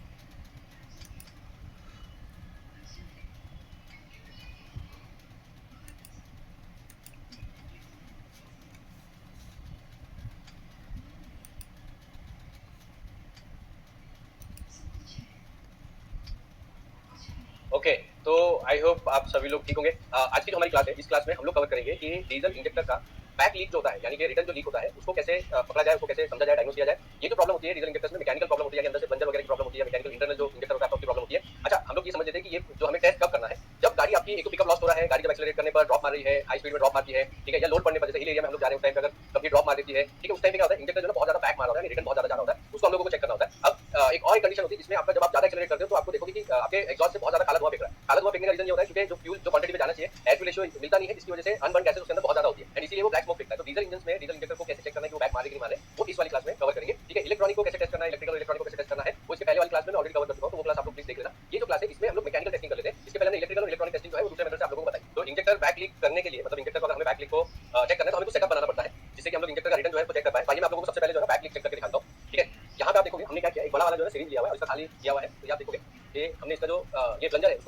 की हमें जरूरत नहीं है, ये हमने निकाला हुआ है। और नीचे जो है रिटर्न पाइप है, यहाँ पे अगर आप देखोगे तो ये रिटर्न पाइप में हमने एक सिमिलर पाइप जो है, जो फ्यूल पंप का पाइप आता है जनरली फ्यूल लाइन का, वो वाला पाइप हम लोगों ने यूज किया हुआ है। और इसको हमने यहाँ पर, तो यहाँ पे ना देखिए, यहाँ पे नोजल को आगे कनेक्ट किया हुआ है, जिससे कि, और एक हम लोगों ने सिंपल से प्लास्टिक का ये बनाकर, हालांकि आप देखोगे तो इसका ना रेडीमेड सेटअप भी मिलता है, आप लोग इंटरनेट पर देख सकते हो, वहाँ पे मिल जाता है, वो आप लोग ले सकते हो। अब सिंपल क्या है, ध्यान देने वाली बात ये है कि हमें रिटर्न पाइप में इसको लगाना है। यहाँ पे हमने सीरीज ली है ताकि हमें पता चले कितना यहाँ पर बैक लीक हो रहा है कि नहीं हो रहा है। अभी गाड़ी में है या नहीं वो हम लोग देखेंगे। चारों इंजेक्टर का बना हुआ है। एक चीज याद रखिए, अगर आप लोग ये टेस्टिंग कर रहे हो तो इसमें बहुत इंपॉर्टेंट पार्ट होता है, और वो इंपॉर्टेंट पार्ट क्या है, बैक लीक या फिर बैक रिटर्न मार रहा है कि नहीं मार रहा है, ये चेक करने के लिए हमारे लिए बहुत ज्यादा जरूरी है कि आपके कोई भी इलेक्ट्रॉनिक्स या इलेक्ट्रिकल फॉल्ट गाड़ी के अंदर नहीं होनी चाहिए। ये आपको तभी चेक करना है जब इंजेक्टर का सर्किट रिलेटेड यानी electronic circuit related, electrical circuit related कोई फॉल्ट नहीं है। ये बनाने के बाद में इंजन आपका चालू होना चाहिए। अगर आपका इंजन बंद है तो ये करके कोई फायदा आपको होने वाला नहीं है, क्योंकि क्रैंकिंग के समय में आप जितना भी सोचोगे कि बैक लीक हो रहा है वो नहीं पता चलेगा। गाड़ी चालू होना जरूरी है। ये सिर्फ तभी काम में आता है जब आपका इंजन चालू हो रहा है, लेकिन इसके अंदर आपके जो प्रॉब्लम्स है वो दूसरी वाली प्रॉब्लम यानी कि ब्लैक स्मोक या फिर ये आ रहा है। ठीक है, तो आई होप आप लोगों को सेटअप समझ में आ गया होगा। ये देखिए हमने यहाँ पर अगेन वापस से रिप्लाई मतलब रिपीट कर रहा हूँ मैं, ये आपका वायर अपना पाइप है, इसको हमने इसको रिटर्न में लगाया यहाँ पर।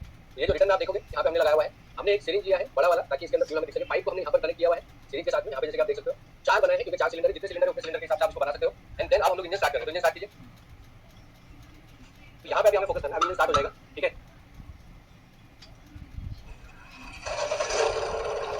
ओके, तो देखिए यहाँ पे आप देखोगे तो हमारा इंजन जो है स्टार्ट हो गया।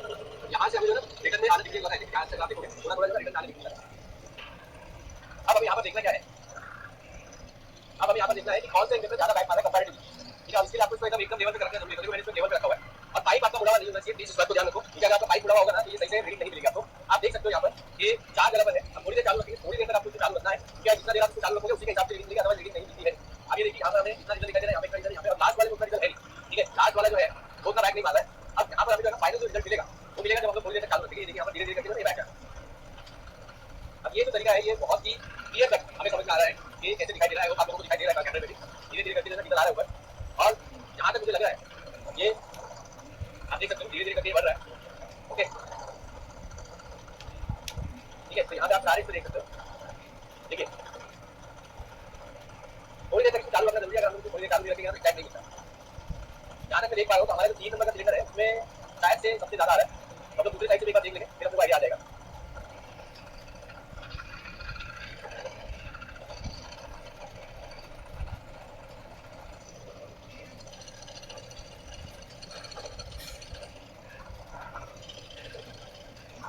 ओके, तो यहाँ पे जो है ना तो सबसे ज्यादा डिफरेंस दिखाई दे रहा है, ये उस वाले सिलेंडर दिखाई दे रहा है। उस वाले सिलेंडर में आपको क्लियर दिखाई देगा कि इसमें बहुत ज्यादा कंपैरेटिवली ये है। यहाँ पर जो है वो हमारा एमएल दिखाई दे रहा है, जो करीब करीब 10 एमएल के पास है। ये भी हमारा जो है 10 एमएल के पास है, और ये हमारा करीब 12 एमएल तक 11 एमएल तक पहुंचे। तो ये जो है वो सबसे हाई है इसमें, लेकिन इतना ज्यादा डिफरेंस नहीं है। तो इसको बंद कर देता बंद कर दो। अब यहाँ पर हम लोग एक बार देख लेते हैं कि कैसे हमारा जो कौन सा वाला ये है जिसके अंदर हमें ज्यादा दिखाई दे रहा है। ठीक है, क्लियरली अगर हम यहाँ पर फोकस करें तो मेरा 3 नंबर का जो सिलेंडर है, 3 नंबर के सिलेंडर में मेरी मार्किंग करीब करीब 1.3 1.2 मतलब 13 एमएल के आसपास गई है। ओके, और 1 नंबर का सिलेंडर जो हम लोग देखते हैं तो ये मेरा 10 एमएल से नीचे ही है, और 2 नंबर भी 10 एमएल पर ही है। तो इस गाड़ी के अंदर जो है वो बहुत ज्यादा हमें जो है ना लीकेज नहीं देखने के लिए मिली है। पर मैंने आप लोगों को बता दिया क्या चीजें लगी आपको। अब इसके बाद में एक और चीज मैं आपको बताता हूँ, अगर फ्यूल के अंदर कचरा है, आपके इंजेक्टर के अंदर कचरा जमा हुआ है, वो भी रिटर्न में जो है हमें मिल जाता है। तो आपको जो डीजल बाहर आया हुआ है उसको थोड़ा सा एनालाइज करना पड़ेगा। शायद हो सकता है कि नोजल जो है उसकी वजह से कहीं पर फंस रहा हो, तो वो भी उसके अंदर दिख जाए। ठीक है, तो आई होप आज की क्लास से प्रैक्टिकल आपको समझ में आया हो कि इंजेक्टर का बैक कैसे किया जाता है। आप लोग के पास भी अगर गाड़ियां आए तो उसको बड़ी तरीका अपना के देखिए। नॉर्मली लोग क्या करते हैं, जो एक्वागार्ड का पाइप होता है ट्रांसपेरेंट, उसको लेकर ये टेस्टिंग करते हैं। लेकिन मुझे जो है ना ये वाला तरीका ज्यादा बेटर लगता है, बिकॉज़ इसमें क्या होता है कि सीरीज में एमएल के साइज में हमको पता चल जाता है कि इसमें कितना डिफरेंस है। यहाँ पे बहुत ज्यादा नहीं है, 3 नंबर में करीब करीब 1 या 2 एमएल का डिफरेंस आ रहा है, जो इतना बड़ा नहीं है कि इंजन को कहीं पे हार्म करेगा, उसमें गाड़ी में प्रॉब्लम नहीं है। लेकिन जहाँ पे प्रॉब्लम होती है वहाँ पे क्लियरली दिखाई दे जाता है, बहुत ही क्लियर सेंस। ठीक है, तो प्रैक्टिस करना याद रखना। मैं आप लोगों से नेक्स्ट क्लास में मिलता हूँ।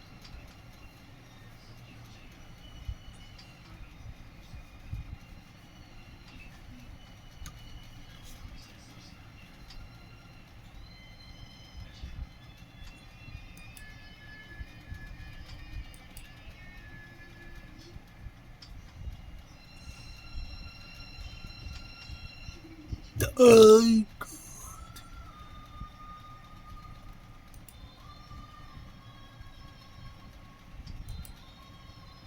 तो दोस्तों आई होप आप सब लोग ठीक होंगे। सबसे पहले तो मैं आप लोगों से माफी मांगना चाहता हूँ, रमजान की वजह से जो है क्लास है लाइव में हम लोग नहीं चला पाया, क्योंकि जो क्लास है वो शाम को 7 से 9 चलती थी। एंड शाम का जो टाइम है वो रमजान में ज्यादातर टाइम जो इफ्तारी का होता है, नमाज का होता है, इस वजह से वो नहीं चला पाया। 3:30 पे मैंने दोनों हफ्ते में क्लास ली थी, लेकिन 3:30 बजे ज्यादातर लोग आए नहीं, इसलिए मैंने सोचा क्यों ना हम लोग क्लास को ना बंद करें, हमारा जो ट्रेनिंग हमारी जो लर्निंग है उसको हम ना बंद करें। इसलिए मैंने पिछले हफ्ते में भी एक क्लास प्रैक्टिकल वाली डाली थी, और अभी भी ये जो प्रैक्टिकल वाली क्लास है हम लोग बना रहे हैं। ठीक है, मैं बस ये चाहता हूँ कि जो प्रैक्टिकल क्लास आप लोग ले रहे हो इसके बाद आप प्रैक्टिस जरूर करो। अगर आप वर्कशॉप में हो, स्कैनर आपके हाथ में, प्रैक्टिस करो। अभी जो इस क्लास का हमारा टॉपिक है वो है कि ओबीडी जो फंक्शन होता है, आपने स्कैनर के अंदर देखा होगा एक ओबीडी का फंक्शन होता है। ये जो ओबीडी का फंक्शन है ये किस काम में आता है, इसका क्या यूज होता है, मतलब कितना मल्टी ब्रांड है, सारे ब्रांड के सॉफ्टवेयर सॉफ्टवेयर होते हैं, डिटेल सॉफ्टवेयर होता है, कोडिंग प्रोग्रामिंग होती है, फिर भी हर स्कैनर में ओबीडी क्यों दिया जाता है। यहाँ पे आप देख सकते हो मेरे पास टेबल में बहुत सारे जो टूल है आपको दिखाई देंगे, उनमें जो सबसे बेसिक टूल जो माना जाता है, जो ओबीडी टूल हम लोग मानते हैं, ये हमारा जो ओबीडी टूल है, ये क्या काम करता है, यही सेम सॉफ्टवेयर जब हमारे बाकी के स्कैनर में आता है, जैसे यहाँ पे आप मेरे सामने देख सकते हो बाकी के स्कैनर रखे हुए हैं, तो जब ये इनमें आता है तो फिर क्या काम होता है, क्या फर्क हो जाता है, फर्क है भी या नहीं है, और कितना अच्छा यूज जो है हम लोग इस सॉफ्टवेयर का कर सकते हैं। ठीक है, बेसिक से सॉफ्टवेयर की बात कर रहा हूँ मैं। तो आप लोग क्या कीजिए, आराम से हेडफोन लगा लीजिए, मैं प्रैक्टिकल में ही दिखाऊंगा ज्यादातर टाइम। ठीक है, बस याद रखना, इसके बाद आप लोग प्रैक्टिस जरूर करें। ठीक है, चलिए कंटिन्यू करते हैं। ओके, तो देखिए सबसे पहले जो हम लोग ये वाले स्कैनर से देखेंगे कि ओबीडी का फंक्शन क्या होता है। समझ लीजिए अगर आप एक बेसिक फंक्शन, जैसे कि आपने देखा होगा गूगल पे भी मिलता है, ये अपना अमेज़न पे मिलता है, 500-600 रुपए का जो स्कैनर आता है, ये थोड़ा सा उससे बेटर है, वो तो बहुत ही वीक होता है इन कंपैरिजन टू ये वाला स्कैनर, क्योंकि वायर्ड कनेक्शन आता था, ये बहुत पुराना है, इसी को एंट्री लेवल स्कैनर भी बोला जाता है। तो मैं क्या कर रहा हूँ, सबसे पहले जो है ना, मैं इसके ऊपर दिखाऊंगा आप लोगों को, जिससे कि आप लोगों को ये अंदाजा हो जाएगा कि अगर ऐसा वाला स्कैनर यूज करना है तो कितने लेवल तक हम लोग फॉल्ट फाइंडिंग और डायग्नोसिस कर सकते हैं। ठीक है, तो मैं अपना कनेक्टर लगा देता हूँ सबसे पहले। देखिए कनेक्टर सेम है, वायर्ड कनेक्शन है, बहुत सिंपल। जैसे ही आप देखोगे कि ये ना वायर यानी कि पावर जो है वो आपके स्कैनर से लेता है, यानी आपकी गाड़ी से ये पावर लेता है, तो ये ऑन हो जाता है। यहाँ पे आपको बहुत ज्यादा फंक्शन देखने के लिए मिलेंगे नहीं। आप देखोगे डायग्नोस है, डीटीसी लुकअप है, टूल सेटअप हेल्प। तो हम लोग सबसे पहले क्या करेंगे, यहाँ पे देखिए बटन है, ये बैक वाला बटन है, ये ऊपर नीचे करना है, लेफ्ट राइट करना है, और ये हमारा एंटर का बटन है, तो हम लोग पहले एंटर करेंगे। ठीक है, अब एंटर करने के बाद आप देखोगे कि ये जे प्रोटोकॉल ले रहा है, आईएसओ के प्रोटोकॉल ले रहा है, आईएसओ 9141 ले रहा है, इनमें से कोई ना कोई एक प्रोटोकॉल के ऊपर ये काम करता है। मतलब इसको कुछ भी लेना देना नहीं है, कौन सी गाड़ी है, कौन सा मॉडल है, उससे कुछ भी लेना देना नहीं होता है। ये काम करता है सिंपली आपके इसके ऊपर, प्रोटोकॉल के ऊपर। अब मैं एक बार इग्निशन ऑन कर देता हूँ।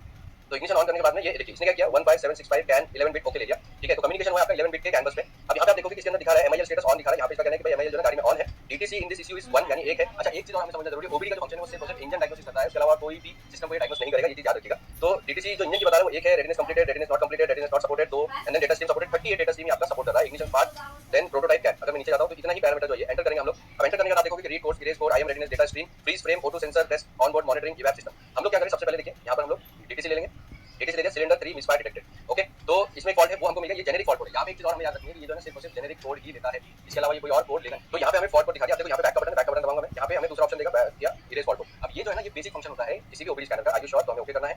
Please turn on the ignition, ignition on किया हुआ है हमने, और यहाँ पे हम इसको इरेज कर रहे हैं। अब ये फॉल्ट यहाँ पर इरेज कर देगा अगर वो emission related diagnostic information has been clear. ठीक है, अब हम बैक जाएंगे, बैक जाने के बाद में इसका एक और जो फंक्शन होता है वो हम लोग देखेंगे, पहले ओके करना होगा। ठीक है, देन हम लोग यहाँ पर जाते हैं जो हमारा डेटा स्ट्रीम होता है। ठीक है, तो व्यू ऑल आइटम्स हम लोग ओके कर लेते हैं। अब इसके अंदर अगर आप जब देखोगे कि इंजन का जो पैरामीटर से किस तरीके से लेगा, ऑब्वियसली हमको इंजन स्टार्ट करना पड़ेगा। इंजन स्टार्ट करने के बाद में ये डेटा ले पाएगा। 38 पैरामीटर हमको बताएगा जो कि एकदम नॉर्मल किसी भी गाड़ी के लिए होते हैं। मैं इंजन स्टार्ट कर देता हूं।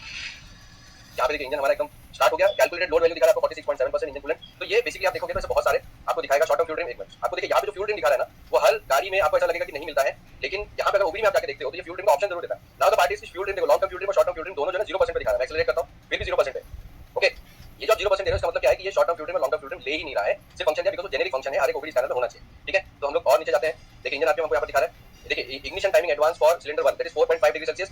अब एयर फ्लो रेट हमको दिखा रहा है 4.13 ग्राम। अब ये देखिए ऊपर जाएगा एयर फ्लो, देखिए ऊपर गया। तो यहाँ से जो है ना ये हमको इतना जो है फंक्शन हमको मिल जाता है। ओके, जितने भी बेसिक फंक्शंस किसी भी गाड़ी के लिए होते हैं, पेट्रोल हो या डीजल हो, वो सारे पैरामीटर आपको यहाँ पे देखने मिल जाते हैं। देखिए थ्रॉटल पोजीशन हमको 13% पे दिखा रहा है, मैं एक्सेलरेट करता हूँ, बढ़ जाता है। देखिए बढ़ जा रहा है, राइट। अब अगर जिस तरीके से आप लोग हमसे ट्रेनिंग ले रहे हो, आप समझते हो इंपॉर्टेंस क्या है, आपके डेटा स्ट्रीम को कैसे यूटिलाइज करना है, ये सारे जो फंक्शन है वो आप लोग ऑलरेडी जानते हो, तो उस केस में ये स्कैनर भी आपको बहुत अच्छा काम यूटिलाइज कर सकते हो। अब इसके बाद इसके कुछ और फंक्शन भी हम लोग देख लेते हैं।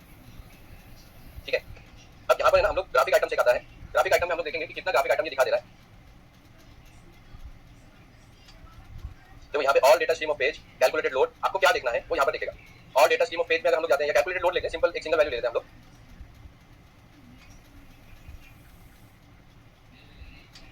तो यहाँ पे आपको देखिए ये हमारा जो है ना लोड दिखा रहा है। ठीक है, 13.5% एक्सेलरेट करता हूँ। यहाँ पे आप देखोगे कि छोटे से स्कैनर में भी हमें ग्राफ दिखा दिया। अब प्रॉब्लम ये है कि क्योंकि हमें बाकी के स्कैनर जो है वो अलग अलग तरीके से चीजें बताते हैं कि ग्राफ लिख के देते हैं, तो हमें ग्राफ क्या होगी, यहाँ पे उन्होंने एनिमेशन का नाम यूज किया हुआ है। ठीक है, देखो engine coolant temperature 51 degree Celsius यहाँ पर हमको दिखा रहा है। यहाँ पे कैलकुलेटेड लोड देखो, कंपैरेटिवली इसके ऊपर लोड जो है ना बहुत है, क्योंकि इसमें इंजन मिसफायर का ऑलरेडी हमारा फॉल्ट है। ये आप एक साथ सारे के सारे वैल्यूज देख रहे हो, इसलिए आपको दिखाई दे रहा है। इसलिए आप देखोगे कि कहीं पे आपको डेटा स्क्वायर फॉर्म में दिखाई देगा, कहीं पे फ्लक्चुएशन फॉर्म में दिखाई देगा। अब बात ऐसी कि क्योंकि ये छोटा सा स्क्रीन है, इसमें बहुत ज्यादा डिटेल हमें नहीं मिलती है, इसीलिए अब ज्यादातर लोग इसको यूज नहीं करते हैं। जब ये आता था तो ये बहुत एक्सपेंसिव आता था, एंड इसीलिए ये चीज हम लोग जो है अभी यूज नहीं करते। अब मैं आपको एक चीज बताता हूँ, क्योंकि हमने इंजन स्टार्ट किया था, मैं एक बार इग्निशन ऑन कर देता हूँ। इग्निशन ऑन करके मैं फिर से जो है ना रीड कोड्स कर रहा हूँ। देखिए, तो जो मेरा पहले कोड था सिलेंडर 1 मिसफायर 303, देखो सिलेंडर 303 मेरा जेनेरिक, यहाँ पे देखिए कोड भी दे रहा है जेनेरिक और पेंडिंग में दिखा रहा है, यानी डिलीट नहीं हो रहा है। बैक करते हैं, इसका हमको फ्रीज फ्रेम भी मिल जाना चाहिए। यहाँ पे आप देखोगे डेटा स्ट्रीम पे नीचे आता है फ्रीज फ्रेम। तो आपने जो मेरी ट्रेनिंग ली है उसमें आप लोगों को पता होगा कि फ्रीज फ्रेम क्या होता है। Vehicle does not have a freeze frame data. तो अब ये जो है ना फ्रीज फ्रेम नहीं दे रहा है, जबकि इसके अंदर फॉल्ट कोड है। अब यही फर्क है कि इसकी कुछ लिमिटेशन होती है, तो इसमें फ्रीज फ्रेम नहीं है। फ्रीज फ्रेम से फंक्शन दिया हुआ है, शायद कुछ गाड़ियों में काम कर जाए, बट हर गाड़ी में काम करेगा ऐसे जरूरी नहीं होता। इसके अंदर एक फंक्शन होता है ऑटो सेंसर टेस्ट। अब आप जब ऑटो सेंसर बैंक 1 सेंसर 1 करोगे तो ये आपका देखिए the vehicle does not support. तो पुरानी गाड़ियों में ये सिस्टम होता है, यहाँ पे हम लोग 12 वोल्टेज सप्लाई देके चेक कर सकते थे कि सेंसर काम कर रहा है कि नहीं कर रहा है। अब वो इन गाड़ियों में नहीं आता है, इसलिए यहाँ पे आप देखोगे कि आपको फंक्शन यूटिलाइज नहीं हो रहा है। ये ऑनबोर्ड मॉनिटरिंग हो गया, रिवर्स सिस्टम हो गया। अभी रिवर्स सिस्टम जो है आपका evaporative system leak test not supported, ये इस गाड़ी में सपोर्टेड नहीं है। ठीक है, ऐसे बहुत सारे टेस्ट जो है ना पहले दिए जाते थे। व्हीकल इन्फॉर्मेशन आप जाओगे तो वहाँ पे गेट व्हीकल इन्फॉर्मेशन, यहाँ पे देखिए विन नंबर वगैरह सारा डिटेल ले ले रहा है। ठीक है, इतना जो फंक्शन है ना ये हमेशा कॉमन होते थे किसी भी स्कैनर के लिए। अब आप देखो डीटीसी लुकअप पे क्लिक करोगे तो यहाँ पे आपको डालना होगा बी, देन आप करोगे 0, देन 3, यहाँ पे क्या है 1 2 3 1 2 3 और हमारा 1 2 3। तो जब हम लोग इसको 1 2 3 करते हैं तो देखिए जनरिक मिसफायर डिटेक्टर दिखा दिया। इसके अलावा कुछ नहीं, ये तो फॉल्ट आपको वहाँ पर मिल जाता है। ये बहुत पुराने स्कैनर होते थे। तो ये है ओवरऑल अगर आप देखोगे यहाँ पर, तो मैं एक और फंक्शन यहाँ पर दिखाता हूँ आपको। देखिए सबसे जरूरी क्या है कि ये 6 प्रोटोकॉल होते हैं, 6 में से कोई एक प्रोटोकॉल पे कनेक्ट होना जरूरी है। मैक्सिमम टाइम 11 बिट या 29 बिट पे कनेक्ट हो जाता है, ठीक है। प्रोटोटाइप प्रोटोकॉल कौन सा है आपका, वो कैन वाला प्रोटोकॉल। अब एक मिनट, यहाँ पे आई एम रेडीनेस आता है, since DTC clear since drive cycle. तो जब से डीटीसी क्लियर किया हुआ है, मिसफायर मॉनिटर ओके है, फ्यूल सिस्टम ओके है, कंपोनेंट मॉनिटर ओके है, कैटलिस्ट मॉनिटर आईएनसी। अब आईएनसी का क्या मतलब है वो ऑनेस्टली मुझे भी नहीं पता, ठीक है। यहाँ पे दूसरा आता है ड्राइव साइकिल। अब जैसे मैंने आपको बताया कि ड्राइव साइकिल कितना इंपॉर्टेंट होता है, देखो ड्राइव साइकिल में बाकी सारा ओके दिखा रहा है, लेकिन ये देखो ये एक्यूरेट डेटा नहीं है। उसका रीजन क्या है, क्योंकि ड्राइव साइकिल में गाड़ी जो है फेल हो रही है, इसके अंदर फॉल्ट है 303 का, वो जब तक निकलेगा नहीं सॉल्व नहीं होगा। तो इतने फंक्शन जो है आप ओबीडी से कर सकते हो। अब ये हो गया जिसमें आप ये बेसिक वाला ओबीडी ले लो, इससे आप काम करोगे। मैं नेक्स्ट वाला आप लोगों को बताता हूं जो हमारा एक्चुअल स्कैनर होता है, उसमें मैं आप लोगों को बताता हूं, ठीक है। तो इसको निकाल देते हैं, ओके। तो अब देखिए हम लोग क्या करेंगे, हम लोग ना थिंकार कंपनी का जो थिंक मॉडल आता है उसके ऊपर डायग्नोस करेंगे, ओबीडी के फंक्शन को देखेंगे, ठीक है, ताकि आपको ये डिफरेंस समझ में आ सके कि जब हम लोग नॉर्मल वाला हमारा जो बेसिक एकदम बेसिक वाला जो यूज कर रहे हैं तो क्या फर्क है और ये वाला इसमें क्या फर्क है, ठीक है। अब कुछ चीजें जो है ना यहाँ पे हम लोग देख सकते हैं कि इसमें लिमिटेशन हम लोग ब्रांड टू ब्रांड जा नहीं सकते, इसमें ब्रांड टू ब्रांड भी जाएंगे और ब्रांड टू ब्रांड जाके इंजन डायग्नोस करेंगे, साथ ही साथ ओबीडी भी डायग्नोस करेंगे और देखेंगे कि क्या फर्क हमको दिखाई दे रहा है, ठीक है। क्लियर किया। हाँ, तो यहाँ पे हम लोग सिंपली थिंकार का सॉफ्टवेयर थिंक डायरेक्ट बहुत एक्सपेंसिव सॉफ्टवेयर नहीं है, ये सिंपल सॉफ्टवेयर है, ऑनलाइन चलता है, ये ऑफलाइन नहीं चलता है। इसकी भी कुछ लिमिटेशन है, इसलिए मैं आप लोगों को बेसिक पे दिखा रहा हूँ। तो यहाँ पे क्या होता है कि डायरेक्ट आपको जो है ना होम पेज पे ओबीडी फंक्शन ऑप्शन मिल जाता है। अब ओबीडी फंक्शन पे हम लोगों ने जैसे क्लिक किया कम्युनिकेशन करेगा ब्लूटूथ के साथ में, ये जो है वो ब्लूटूथ कनेक्शन वायरलेस कनेक्शन, ठीक है। अब आप ये मत सोचिए कि बाकी के फंक्शन कुछ और मिलेंगे, एक होता है सबसे बेसिक और बाकी सारे जो है ना वो एक्जैक्ट सेम प्रोटोकॉल पे काम करते हैं, ठीक है। देखिए ये भी क्या कर रहा है, सबसे पहले प्रोटोकॉल ही मैच करेगा। इसने प्रोटोकॉल थोड़ा फास्ट दिया हुआ है, यहाँ पे देखो आपका 15764-4 सेम जो है वो हमारे उसने भी दिया हुआ था, है ना। अब हम लोग एंटर करेंगे, एंटर करने के बाद देखो आपको read IMS data, IM readiness data, read live data, read freeze frame, read fault code, read clear fault code, test auto sensor, test onboard monitoring test उसमें भी था, control operation of onboard component board ये उसमें भी था, read vehicle information, EO OBS FCM. EO OBS FCM क्या है वो किसी और वीडियो में समझाऊंगा आप लोगों को, ये वाला जो पार्ट है। और अभी हम लोग इसको देखते हैं। सबसे पहले देखेंगे फॉल्ट जो हम लोगों को रीड करना है, रीड फॉल्ट कोड किया। जेनेरिक में जाना है, जब भी आप ऐसे जा रहे हो जेनेरिक में जाना है, क्योंकि जेनेरिक में आपको एकदम क्लैरिटी के साथ में काम मिलेगा। देखो सेम दिखा रहा है, सिलेंडर की मिसफायर पेंडिंग है जो वहां पे दिखा रहा है, यहाँ पे भी वही दिखा रहा है। नाउ द पार्ट इज कि हम लोग जाते हैं इसके डेटा स्ट्रीम में, तो जो फर्क आपको देखने मिलेगा वो मिलेगा डेटा स्ट्रीम में। रीड लाइव डेटा पे हम लोग क्लिक करते हैं और इसको सेलेक्ट ऑल कर लेते हैं एक बार और ओके करके हम गाड़ी चालू कर देंगे। देखिए अब यहाँ पर आप जो देखोगे ना, यहाँ पे आपको एब्सोल्यूट लोड जो है वो रेड में दिखा दे रहा है, ठीक है। एब्सोल्यूट थ्रॉटल पोजीशन दिखा रहा है यहाँ पर, ये जो आप देख रहे हो यहाँ पर, ये जो रेड में जा रहा है ना, एक अच्छी बात ये है कि अभी जो नए वाले ओबीडी के सॉफ्टवेयर आ रहे हैं वो अगर वैल्यू जो है अगर वो सही नहीं होगी, देखिए अगर ये सही नहीं होगी तो ओबीडी में ये रेड में कर देता है। ये एक सबसे इंपॉर्टेंट पार्ट है, ओबीडी में रेड में कर देता है। यहाँ पे देखिए आप, ये देखिए अब यहाँ पे स्टैंडर्ड रेंज नहीं दिखा रहा है, लेकिन बहुत सारी गाड़ियों में स्टैंडर्ड रेंज दिखाता है। देखो ये क्या दिखा रहा है कि वैल्यू जो है वो इतने चल रही है, देखिए जैसे ही 25 के ऊपर जा रही है वो रेड में दिखा रहा है, क्यों, क्योंकि इंजन के ऊपर लोड बढ़ रहा है और ये आपका मैप सेंसर आपको दिखाता है। तो ये सेम ओबीडी का फंक्शन है, फर्क ये है कि आपको रेड में दिखाएगा। Absolute throttle position D, accelerator pedal okay है, थ्रॉटल पोजीशन और लोड जो है वो इंजन के ऊपर बढ़ रहा है। रीजन ये है क्योंकि इसके अंदर हमारा सिलेंडर 3 का मिसफायर है, ओके। आप ऐसे ही आप पैरामीटर देखोगे तो आपको दिखेगा, देखो यहाँ पे इंजन कूलेंट टेंपरेचर 57 डिग्री जबकि नॉर्मली होना चाहिए 85 डिग्री के ऊपर। यहाँ पे अगर और हम लोग देखते हैं, ये देखिए ignition timing advance for cylinder, यहाँ पे हमें बीटीडी से दिखा रहा है जो कि नेगेटिव में जाते हुए दिखाई दे रहा है आपको, जबकि जब हम लोग उस वाले से देख रहे थे तो हमें कुछ समझ में नहीं आ रहा है। ये देखिए नॉर्मली जो टाइमिंग है वो ज्यादा होनी चाहिए। देखिए अगर आप इंजन का साउंड सुन पा रहे हो तो आप देखोगे यहाँ पे मिसफायर है। जब मैं एक्सेलरेट करता हूँ तो देखिए ग्रीन में हो गया और अब ये जो है ना जैसे ही ड्रॉप होता है वो रेड में आ जाता है। तो ये एक बेनिफिट होता है। जो लोग बोलते हैं कि सर एक्चुअल वैल्यू नहीं मिलती है, नहीं मिलती है, एक्चुअल वैल्यू मिलती है यहाँ पर, लेकिन ये सिर्फ फिक्स पैरामीटर के लिए, यानी हर एक ब्रांड का हर मॉडल का इंजन के कुछ फिक्स पैरामीटर होते हैं जो कॉमन होते हैं वर्ल्ड वाइड। तो यहाँ पे सिर्फ वही आपको दिखा रहा है। फ्यूल ड्रिंक यहाँ पे 0 0 दिखा रहा है, ऑक्सीजन सेंसर देखो B1 सेंसर 1 यहाँ पे नेगेटिव में जा रहा है। उसका रीजन क्योंकि इंजन में मिसफायर है, जब भी वो नेगेटिव में जा रहा है यानी इंजन में मिसफायर है, ठीक है। ये आपको यहाँ पर दिखाई दे रहा है। एयर फ्यूल रेशियो जो है वो लीन में दिखा रहा है। नेगेटिव में जाने का मतलब ये है कि एयर फ्यूल रेशियो लीन है हमारा। यहाँ पर आप देख सकते हो ग्राफ के अंदर, देखिए नॉर्मली 0 और 1 के बीच में हमारी वोल्टेज इसकी होनी चाहिए। अब यहाँ पे जो है ना देखिए ये नेगेटिव में भी जा रहा है, अभी इसने लिया है मोमेंटम, लेकिन जब मैं एक्सेलरेट करता हूँ धीरे धीरे हमारा जो है ना यहाँ पर मिसफायर डिटेक्ट करना शुरू कर देता है। ये देखिए ओके, यहाँ पे इतने पैरामीटर जो है वो कोई भी दिखाता है, हर एक स्कैनर आपको दिखाता है। अब हम लोग क्या करेंगे, जो पैरामीटर हम यहाँ पे दिखा रहा था वही सेम पैरामीटर जो है हम लोग स्कॉडा के अंदर जाकर देखते हैं, जिससे कि हमें ये समझना है कि ओबीडी में कितना फर्क है जब आप यूबीडी से चेक कर रहे हो और जब आप इससे चेक कर रहे हो तो उसमें कितना फर्क है। मैं यहाँ पे स्कॉडा में चला जाता हूँ डायरेक्टली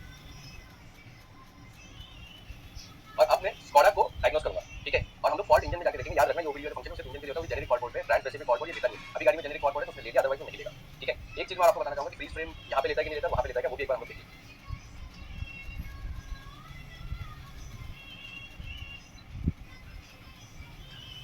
तो यहाँ पे मैं सिस्टम सिलेक्शन चला जाता हूँ, इंजन इलेक्ट्रॉनिक्स। मैं सिर्फ इंजन इलेक्ट्रॉनिक्स लेकर हूँ क्योंकि ओबीडी का फंक्शन मुझे आप लोगों को दिखाना है, ठीक है। ओके किया, ओके करने के बाद देखो रीड फॉल्ट कोड करेंगे, exact same cylinder 3 misfire, fuel level 2 लो। यहाँ पे देखो ये इसने बना दिया, लेकिन वो नहीं बना पाया क्योंकि ये जेनेरिक फॉल्ट कोड नहीं, ये ब्रांड स्पेसिफिक है। हाई सिलेंडर का एरर आ रहा है 1308, ये यहाँ पे हमको स्कैनर के अंदर मतलब यानी एक्चुअल स्कॉडा के सॉफ्टवेयर में दिख रहा है, लेकिन ओबीडी में नहीं दिखाई दिया। ये एक बड़ा डिफरेंस है। इसी के साथ साथ जब हम लोग रीड डेटा स्ट्रीम में जाते हैं, रीड फाइल लिस्ट करते हैं, वहाँ पे हमें सिर्फ 38 वैल्यू दिख रही थी। यहाँ पे जब हम लोग सेलेक्ट करते हैं तो यहाँ पे करीब 400 से ज्यादा वैल्यू जो हमको दिखने मिल जाती है। मैं सिर्फ क्या करता हूँ, यहाँ पर लोड ले लेता हूँ, तो जो इंजन लोड है वो मैंने सेलेक्ट कर लिया, ओके किया, ठीक है। अब यहाँ पे हम इंजन स्टार्ट कर देंगे। अब जो आपको फर्क देखने मिलेगा वो ये देखने मिलेगा कि ये रेड में नहीं जा रहा है, ओके। जबकि हम लोग जब ओबीडी में चेक कर रहे थे तो वो रेड में दिखा रहा था। उसका रीजन क्या है, ओबीडी में कॉमन वैल्यू पहले से पता होती है, प्री डिफाइंड होती है। तो एक्चुअल वैल्यू अगर कॉमन वैल्यू को मैच नहीं करती, यहाँ पर ये एरर देना शुरू कर देता है। तो ये एक चीज हमको ध्यान रखनी है। यहाँ पे हमें एरर नहीं दिख रहा है, यहाँ पे एक्चुअल वैल्यू पता नहीं चल रही है, लेकिन वहाँ पे हमें बराबर दिख रहा है। यहाँ पे अगर मैं ऊपर भी जाता हूँ, ग्राफ में भी जाता हूँ तो सेम है वैल्यू, सेम है वैल्यू वाइज कोई डिफरेंस हमको देखने नहीं मिलेगा।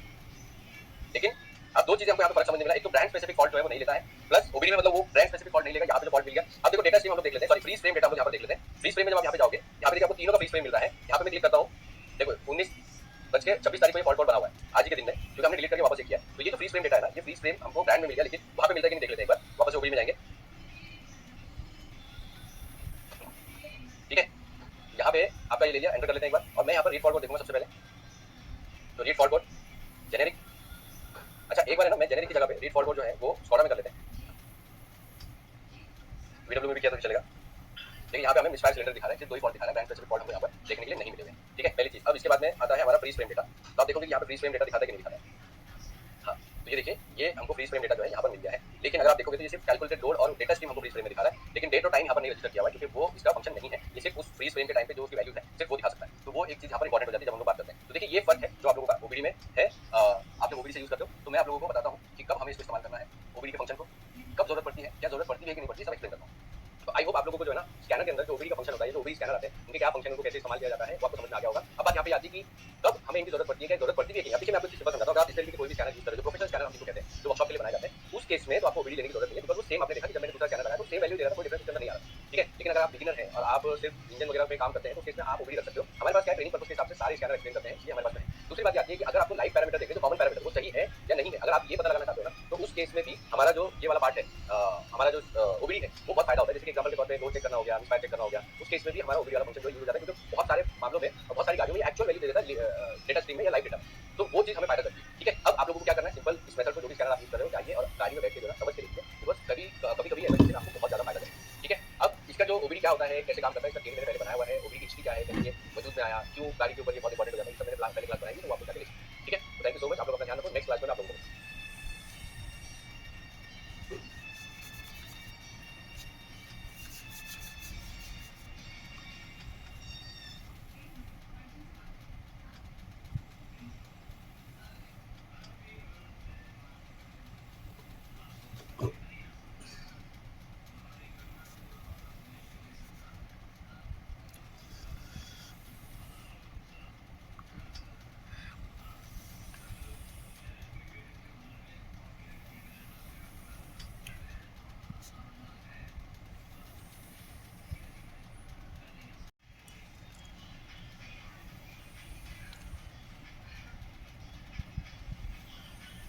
हेलो दोस्तों, स्कैनकास्ट में आपका स्वागत है।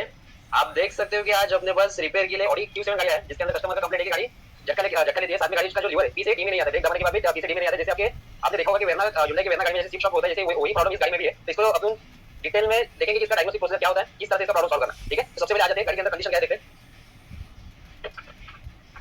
देखो यहाँ पर मैं इसका इग्निशन ऑन करता हूँ। ओके, गाड़ी स्टार्ट भी कर दिया मैंने। अब यहाँ पर अगर देखोगे ना, तो मैं ब्रेक दबा रहा हूँ। यहाँ पे देखो, यहाँ पर फ्यूल का इंडिकेशन है, यहाँ पर कुछ भी गियर तीनों इसमें देखोगे आप, गियर पे यहाँ पर गियर का इंडिकेशन नहीं दिखेगा। एबीएस की लाइट ब्लिंक कर रही है, साथ में गाड़ी स्टार्ट होने के बाद आरपीएम भी और शो कर रहा है। देखो नीचे मैंने ब्रेक दबाया, ओके, वो यहाँ पे गियर शिफ्ट कर दो। देखो गियर भी पार्किंग से अपना रिवर्स सेट न्यूट्रल में शिफ्ट नहीं हो रहा है। ठीक है, ये प्रॉब्लम है गाड़ी के अंदर, तो इसको हम सॉल्व करने वाले। सबसे पहले इसका रिपोर्ट निकालते हैं कि इसके अंदर प्रॉब्लम क्या है। गाड़ी को मैं बंद करता हूँ, इग्निशन ऑन किया। ओके, देखो गाड़ी के अंदर पहले रिपोर्ट निकाल के ले लेते हैं। स्कैन प्लस है अपना, तो स्कैन प्लस के अंदर सॉफ्टवेयर के अंदर चले जाते हैं, इंटेलिजेंट डायग्नोस स्कैनिंग हो रहा है, विन को रीड कर रहा है, कुछ टाइम में विन को डिकोड कर लेगा, विन नंबर को। ठीक है, देखो विन नंबर भी इसने रीड कर लिया। अभी विन नंबर को रीड करके डिकोड करके गाड़ी कौन सी है, ओके, इसने डिकोड कर लिया। अभी जाते डायग्नोसिस केस में, लोड लेने के लिए थोड़ा टाइम ले लेगा। चलो उसने ये भी कर लिया, डायग्नोसिस भी कर लिया, कम्युनिकेशन कर रहा है हर मॉडल के साथ। अभी यहाँ पे देखो, देखो सब जो स्पेशल फंक्शन होते हैं सब यहाँ पे दिख रहे हैं ऑनलाइन फंक्शन के इसमें। तो सबसे पहले जो भी कभी गाड़ी अपने पास आती है, सबसे पहले उसका निकल जाता है हेल्थ रिपोर्ट। हेल्थ रिपोर्ट को क्लिक करते हैं, तो वापस कम्युनिकेशन कर रहा है। इसने स्कैनिंग स्टार्ट कर दिया। सबसे पहले 1 बाय 1 जो मॉडल रहेंगे, जैसे अपने पी कैन होती है, डी कैन होती है, सी कैन होती है, तो उसके रिलेटेड हर एक मॉडल को स्कैन कर जाएगा। देखो सबसे पहले उसने स्कैन किया इंजन इलेक्ट्रॉनिक्स, मतलब अपना ईसीएम जो है। सेकंड वो स्कैन कर रहा है ब्रेक इलेक्ट्रॉनिक्स, और अभी वो बता रहा है कि उसके अंदर फॉल्ट कोड कितने उसका यहाँ पे नंबर लिख के दे रहा है। देखो मतलब बोल ईसीएम के अंदर 4 फॉल्ट कोड उसने फाइंड किए, ब्रेक इलेक्ट्रॉनिक्स के अंदर 4 फॉल्ट कोड फाइंड हो गए। एक्सेस और स्टार्ट ऑथराइजेशन के इसमें 1 फॉल्ट कोड डिटेक्ट हुआ है। ये जो आपका एक्सेस स्टार्ट ऑथेंटिकेशन जो सिस्टम है, आपको गाड़ी को जब आप इग्निशन ऑन करते हो वो टाइम पे इमोबिलाइजर के रिलेटेड डेटा चेक करके गाड़ी को अपना स्टार्टिंग का परमिशन देता है। ओके, आगे चलते हैं। सेंट्रल इलेक्ट्रिक जो है आपका बीसीएम, जिसके अंदर कुछ भी फॉल्ट कोड नहीं है। ए बाइक के अंदर 2 फॉल्ट कोड है। स्टीयरिंग के अंदर देखो, स्टीयरिंग कॉलम के इसमें कुछ फॉल्ट कोड नहीं है। क्लस्टर के अंदर भी कुछ फॉल्ट कोड नहीं है। बाकी parking data bus OBD interface है, मतलब आपका गेटवे के अंदर 5 फॉल्ट कोड बता रहा है। बाकी भी सब कंप्यूटर के रिलेटेड मॉडल्स है, उसके अंदर कुछ ना कुछ फॉल्ट कोड दिखा रहा है। हर एक मॉडल के अंदर 1 या 2 फॉल्ट कोड बने, तो क्या फॉल्ट कोड है वो भी अपन जैसे स्कैन होता है वो देखेंगे आगे जाके। ओके, इससे पहले स्कैन होते थे पूरा। हेडलाइट के अंदर देखो, हेडलैम्प अरेंज कंट्रोल के इसमें कुछ भी फॉल्ट कोड नहीं है। रियर व्यू कैमरे के अंदर 1 फॉल्ट कोड बता रहा है। ओके, 93% हो गया। अभी थोड़ा सा 7% बचा है, वो भी होने देते हैं। उसके बाद इसका फॉल्ट कोड देखते हैं हर एक मॉडल के अंदर फॉल्ट कोड क्या है। ओके, देखो कंपास सिस्टम लास्ट में, उसके बाद से राइट रियर और इलेक्ट्रॉनिक्स 100% हो गया। देखो अभी हर एक मॉडल के अंदर फॉल्ट कोड क्या क्या है ना, इसने यहाँ पे लिख के दिया। सिलेंड्रिकल 5 ग्लो प्लग सर्किट है, lost communication with HVAC control module है, साथ में lost communication with HVAC control module, lost communication with TCM. देखो ये जो अपना फॉल्ट कोड है ना गाड़ी के अंदर, जो गाड़ी के अंदर लिवर शिफ्ट नहीं हो रहा था, पी से डी में नहीं आ रहा था, ये जो फॉल्ट कोड इसके रिलेटेड है, लॉस्ट कम्युनिकेशन विद टीसीएम। साथ में आपके क्लस्टर में भी गेयर इंडिकेशन नहीं दिखा रहा है, क्योंकि आपका जो टीसीएम मॉडल है यहाँ पे आप देखोगे ना, इसमें टीसीएम स्कैन ही नहीं हो रहा है। इंजन इलेक्ट्रॉनिक्स है, ब्रेक इलेक्ट्रॉनिक्स है, एक्सेस स्टार्ट ऑथेंटिकेशन है। देखो तो स्टार्ट ऑथेंटिकेशन में बोल रहा है कि ट्रांसमिशन के साथ कम्युनिकेशन नहीं हो रहा है। एबीएस भी आपका बोल रहा है कि ट्रांसमिशन के साथ कम्युनिकेशन नहीं हो रहा है। ओके, नीचे जाओगे, ये देखो इसने बोला ट्रांसमिशन के साथ कम्युनिकेशन नहीं हो रहा है, जो आपका गेटवे है। और यहाँ पे देखोगे ना ट्रांसमिशन मॉडल है जो स्कैन ही नहीं हो रहा। देखो ट्रांसमिशन मॉडल इसमें स्कैन नहीं हुआ है, ठीक है। ये होने के बाद सबसे पहले क्या जाता है, रिपोर्ट बनाया जाता है इसका। तो ये अपना है गाड़ी रिपेयर करने से पहले इसके लिए प्री रिपेयर है। ओके ओके, तो यहाँ पे रिपोर्ट हो गया, इसको पहले सेव कर दे। ओके, रिपोर्ट सेव हो गया, ठीक है। फॉल्ट कोड क्या क्या आपको देखने के लिए मिल गए। अभी अपने को जो इस गाड़ी में काम करना है, सबसे पहले अगर आपका कम्युनिकेशन रिलेटेड फॉल्ट कोड है तो इसमें आपको चेक करना पड़ेगा कि इसकी जो फ्यूज है रिले है वो प्रॉपर है कि नहीं। तो यहाँ पे देखो इसका जो फ्यूज बॉक्स का लोकेशन जो है यहाँ पर है, यहाँ पर भी फ्यूज है, ये मैंने ऑलरेडी चेक करके ले लिया। और भी आ जाओ, और भी इसके फ्यूज बॉक्स का लोकेशन है, मैं आपको दिखा रहा। इंजन कंपार्टमेंट में जो फ्यूज बॉक्स लगता है, जिसके अंदर आपके स्टार्टर का रिले हो गया, फ्यूज हो गया, वो लगते हैं। तो इसका लोकेशन है आपका गाड़ी के लेफ्ट साइड में आउट पैनल के अंदर, यहाँ पे फ्यूजेस लगे वो यहाँ पे रिले लगे। ओके, ये भी मैं चेक कर चुका हूँ, ये भी ओके है। एक और जगह पे आपका फ्यूज बॉक्स आता है, वो आपका डैशबोर्ड के लेफ्ट साइड में, देखो यहाँ पर भी सब फ्यूजेस लगे हुए हैं, ये भी मैं चेक कर चुका हूँ। साथ में अगर कभी ऑडी क्यू का आपको बैटरी रिप्लेस करना है तो बैटरी का लोकेशन देखो कहाँ पे, ड्राइवर सीट के पैसेंजर सीट के लोअर साइड में आपको फ्रेम निकाल के सब बैटरी को एक्सेस करना पड़ेगा। मेन जो अपना फ्यूज बॉक्स होता है वो आपका बैटरी के साइड में लगा है, जो जंक्शन यहाँ पे बना है, यहाँ पे देख सकते हो। और ये इसका मेन रिले जो कि आपका पूरा सिस्टम में पावर सप्लाई करने का काम करता है, ठीक है। इस तरह से अपना फ्यूज हो गया, रिले हो गया, सब मैं चेक कर चुका हूँ, लेकिन प्रॉब्लम नहीं मिला। उसके बाद से हम चेक किया इसका कि ट्रांसमिशन मॉडल लगा कहाँ पे, ठीक है। तो ट्रांसमिशन मॉडल लगा कहाँ पे, उसमें फॉल्ट कोड क्या था, कैसे आइडेंटिफाई किया, वो चेक करने के लिए मैं सबसे पहले सर्किट टेस्टर अटैच करता हूँ। तो सर्किट टेस्टर अटैच करने के लिए आपको प्रीमियम गाड़ी में मालूम हो रहेगा कि बोनेट के अंदर आपको बैटरी लगा दी, बैटरी लगा देती है, इसके लिए आप एक पॉइंट बना के देते हैं। यहाँ पे देखो जो बैटरी का पॉजिटिव टर्मिनल है यहाँ पे है, और जो ग्राउंड का टर्मिनल है इसके साथ अटैच। ओके, तो चलो गाड़ी के अंदर मैं आपको बताता हूँ इसको हमने डायग्नोस कैसे किया कि फॉल्ट कोड था कहाँ पे।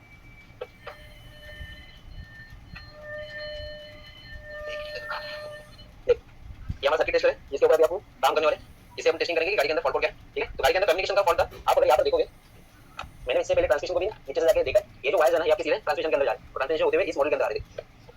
ये जो मॉडल दिख रहा है सबसे पहले ऊपर में लगा हुआ ये आपका टीसीएम।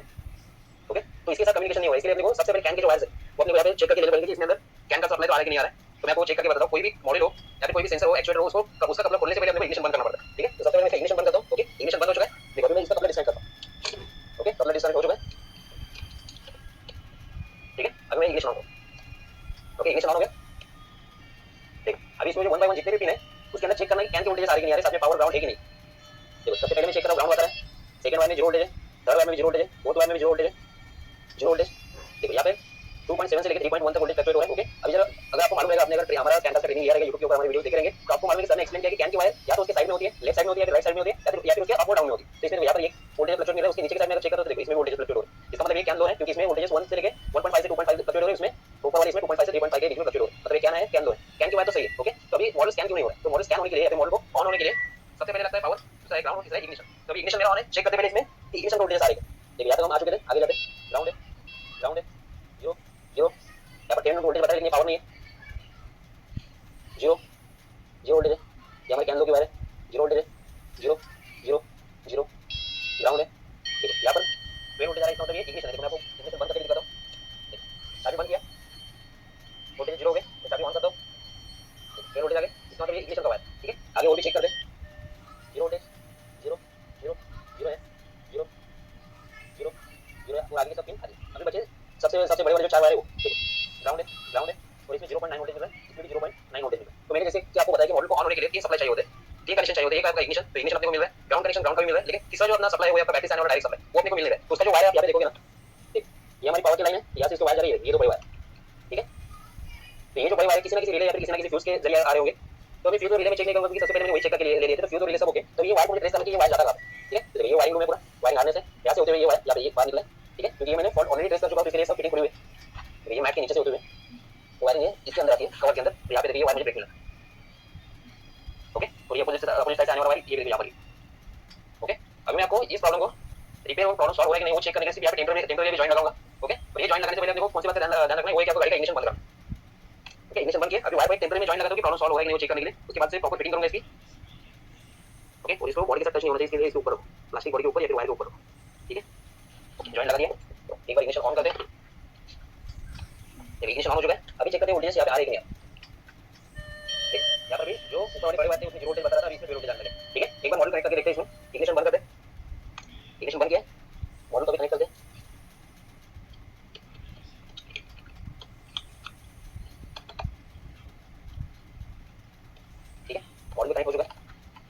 ऑन करेंगे। अभी देखो अब पहले जैसे हमने वायर ज्वाइन किया, पहले यहाँ पे गियर का पोजीशन दिखाने लगा, अभी गियर का पोजीशन दिखाने लगा। ओके, एक बार स्कैन करके भी देखते हैं कि इसके अंदर फॉल्ट कोड गया, हिस्ट्री में करंट में क्या है, और वापस में इसका एंट्री कोड निकाल दो। स्कैन प्लस में जाते हैं, इंटेलिजेंट डायग्नोस, ठीक है, विन रीड कर रहा है, जैसे विन रीड हो जाएगा उसके बाद इसको रिकॉर्ड करेगा। अगर इसी तरह की आप डायग्नोसिस प्रोसेस या फिर इसी तरह से आपके जैसे प्रॉब्लम सॉल्व करना है, क्या क्या प्रोसेस करना पड़ता है, फॉल्ट कोड कौन सा गाड़ी में क्या प्रॉब्लम आ रहा है, वो अगर आपको समझना है तो आपको ट्रेनिंग लेना पड़ेगा। और वो जो ट्रेनिंग है अपने पास ऑनलाइन में साथ ही ऑफलाइन में भी अवेलेबल है, तो उसी हिसाब से आप डायग्नोसिस या फिर स्कैनिंग करना गाड़ी के अंदर को फॉल्ट कोड को समझना, कि वो ब्रांड आपका लोअर सेगमेंट में रहने दो या फिर प्रीमियम सेगमेंट में रहने दो, और प्रॉब्लम को सॉल्व कर सकते हो, डायग्नोस कर सकते हो। ठीक है, चलो आगे जाते हैं, ठीक है, हेल्थ रिपोर्ट निकाल दो।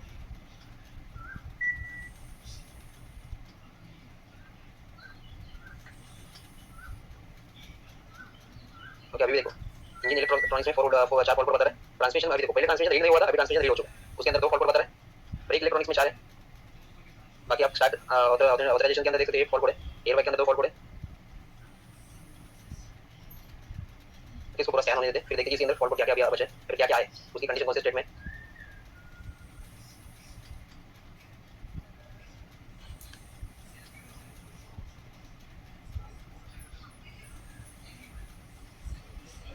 ये 70% हो चुका है।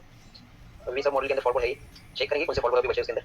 ये जो मेन फॉल्ट कोड था गाड़ी के जो कस्टमर प्रॉब्लम लेके आया था कि बोल रहे थे गाड़ी के अंदर शिफ्ट शॉक है, गाड़ी झटका लेती है, साथ में गाड़ी ब्रेक दबाने के बाद भी पी से डी में नहीं आती। ठीक है, ये प्रॉब्लम सॉल्व हुआ कि नहीं अभी गाड़ी स्टार्ट करके देखेंगे। लेकिन सबसे पहले देखो कभी भी कुछ भी प्रॉब्लम रिपेयर, कुछ भी प्रॉब्लम सॉल्व करो, वायर ज्वाइन करो, सेंसर रिप्लेस करो या फिर एक्चुएटर रिप्लेस करो, इग्निशन ऑन करके सबसे पहले रिपोर्ट निकालना।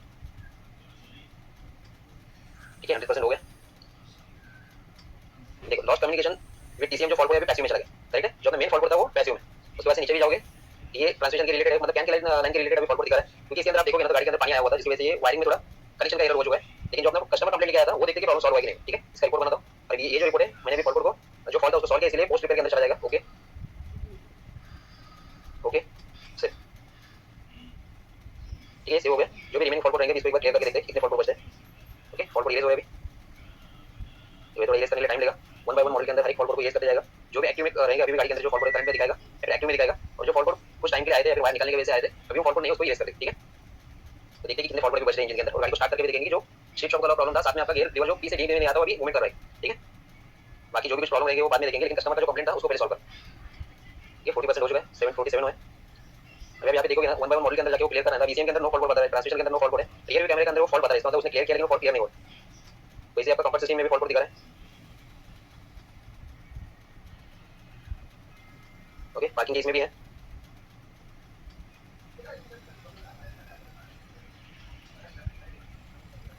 ओके, फॉल्ट कोड क्लियर हो गए। अभी ब्रेक ब्रेक इलेक्ट्रॉनिक्स में हो रहा है कि engine control module lithium check DTC, साथ में steering angle sensor, voltage supply terminal 30 volt. ठीक है, अब ये जो स्टीयरिंग एंगल का जो फॉल्ट कोड आ रहा है ना, क्योंकि आप कभी बैटरी वायर डिस्कनेक्ट करते हो या फिर कुछ करते हो ना, मतलब बैटरी वायर डिस्कनेक्ट करने के बाद नहीं फॉल्ट कोड बन जाता है। ये फॉल्ट कोड को इरेज करने के लिए आपको स्टीयरिंग एंगल का कैलिब्रेशन करना होता है। ठीक है, तो कैलिब्रेशन कैसे करना है वो भी मैं आपको बताऊंगा। यहाँ पर देखो रियर व्यू कैमरे के इसमें भी वो फॉल्ट कोड बता रहा है कि स्टीयरिंग एंगल सेंसर का। ठीक है, लेकिन आप कहीं पर भी देखोगे ना तो ब्रेक इसके ट्रांसमिशन का जो फॉल्ट होता है, अभी ट्रांसमिशन का फॉल्ट है नहीं, ट्रांसमिशन अभी नॉर्मल है। ओके, अभी गाड़ी को हम स्टार्ट करेंगे। देखो मैं ब्रेक दबा रहा हूं, तो गाड़ी सिंपली स्टैंड करता हूं, गाड़ी स्टार्ट हो चुकी है। अभी लीवर देखेंगे कि अपना मूवमेंट कर रहा है, पोजीशन चेंज कर रहा है। बी से रिवर्स में आ गया, दिखा इंडिकेशन। उसके बाद से देखो रिवर्स से न्यूट्रल में आ गया। ओके, अभी न्यूट्रल से देखो ड्राइव, गियर का पोजीशन भी शो कर रहा है। ठीक है, इसका मतलब जो कस्टमर कंप्लेंट लेके आया था वो तो प्रॉब्लम भी सॉल्व हो चुका है।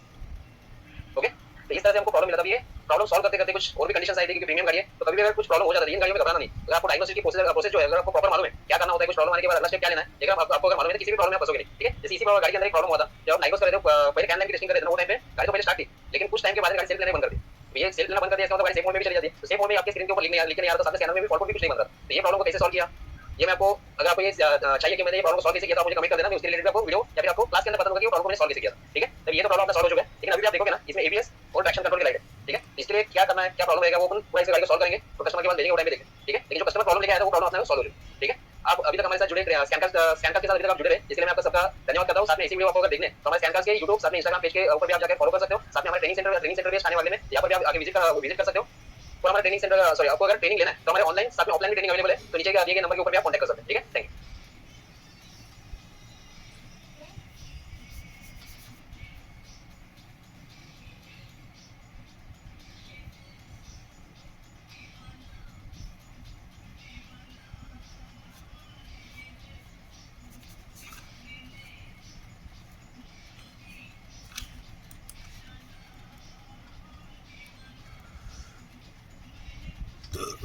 TVs.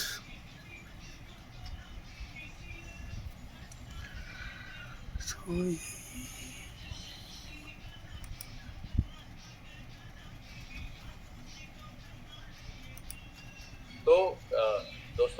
आज की जो ये क्लास है हमारी, ये बहुत ही बेसिक क्लास मानी जाती है जब भी आप ऑटोमोबाइल इलेक्ट्रिकल इलेक्ट्रॉनिक सिस्टम की डायग्नोसिस की बात करते हैं। सबसे जरूरी चीज याद रखिए कि आप अगर एक इलेक्ट्रिशियन है या फिर एक टेक्नीशियन है जो कि डायग्नोस्टिक वगैरह करते हो, तो आपका जो सबसे इंपॉर्टेंट टूल होता है, लोगों को जनरली ऐसा लगता है कि ये जो टूल है वो स्कैनर है, लेकिन स्कैनर नहीं होता है। सबसे इंपॉर्टेंट टूल जो है वो आपका मल्टीमीटर होता है, ठीक है। और इसीलिए हमारे लिए जरूरी होता है कि हम लोग मल्टीमीटर को थोड़ा अच्छे से समझें, क्योंकि मल्टीमीटर ही प्राइमरीली और बहुत इंपॉर्टेंटली हमें डायग्नोस करने में ज्यादातर इस्तेमाल होता है। स्कैनर का जो इस्तेमाल है उसे फॉल्ट पकड़ने तक होता है, लेकिन मल्टीमीटर का जो इस्तेमाल है वो हमें प्रॉब्लम को सॉल्व करने के बाद भी होता है। तो आज की क्लास में जो है मैं आप लोगों को एक वोल्टेज, देखिए हमारी जो 12 वोल्टेज या 24 वोल्टेज जो व्हीकल्स है, व्हीकल्स के अंदर से दो ही चीजें आपको मिलती है, ठीक है। जो मल्टीमीटर बनाया जाता है, मल्टीमीटर बनाया जाता है किसी भी इलेक्ट्रिकल और इलेक्ट्रॉनिक सिस्टम को डायग्नोस करने के लिए, टेस्ट करने के लिए। इसीलिए इसके अंदर आपको बहुत सारी और भी सेटिंग्स जो है मिलती है, तो मैं उनको भी आपको एक्सप्लेन करूंगा। कार में जो होती है, जो मेन सबसे जरूरी होती है वो होती है डीसी वोल्टेज और हमारी डीसी करंट, ठीक है। तो हमें ये दोनों को ही कैसे इस्तेमाल करना है, ज्यादातर टाइम जो है हमारा डीसी वोल्टेज इस्तेमाल होती है। वोल्टेज का मल्टीमीटर को किस तरह सेट करना है, सही वोल्टेज लेने के लिए, एक्यूरेट वोल्टेज लेने के लिए, कैसे उसको हम पूरा सर्किट हम कैसे बनाते हैं, करंट चेक करने के लिए हम सर्किट कैसे बनाते हैं, ये सब आज की क्लास में मैं आप लोगों को सिखाऊंगा। तो चलो मैं आप लोगों को इसका एक्सप्लेन करता हूं। ओके, तो देखिए सबसे पहले हमने क्या किया, यहाँ पर दो टाइप के मल्टीमीटर हमने रखे हुए हैं। पहला जो है इसको हम लोग बेसिकली ऑटोमेटिक मल्टीमीटर कहते हैं, क्योंकि इसमें कोई हमें वैल्यू जो है सेट नहीं करनी पड़ती है। और दूसरा जो है इसके अंदर जो है मैनुअली हमें वैल्यू सेट करनी होती है। जब आप वोल्टेज या करंट चेक कर रहे हो, तो आप कितने सर्किट में चेक कर रहे हो, कितने लोड में चेक कर रहे हो, हमें सेट करना होता है। तो देखिए सबसे पहले मल्टीमीटर के ना हमें ये जो प्रोब होते हैं इनकी प्लेसिंग समझना सबसे ज्यादा जरूरी होता है। अब देखिए हमारा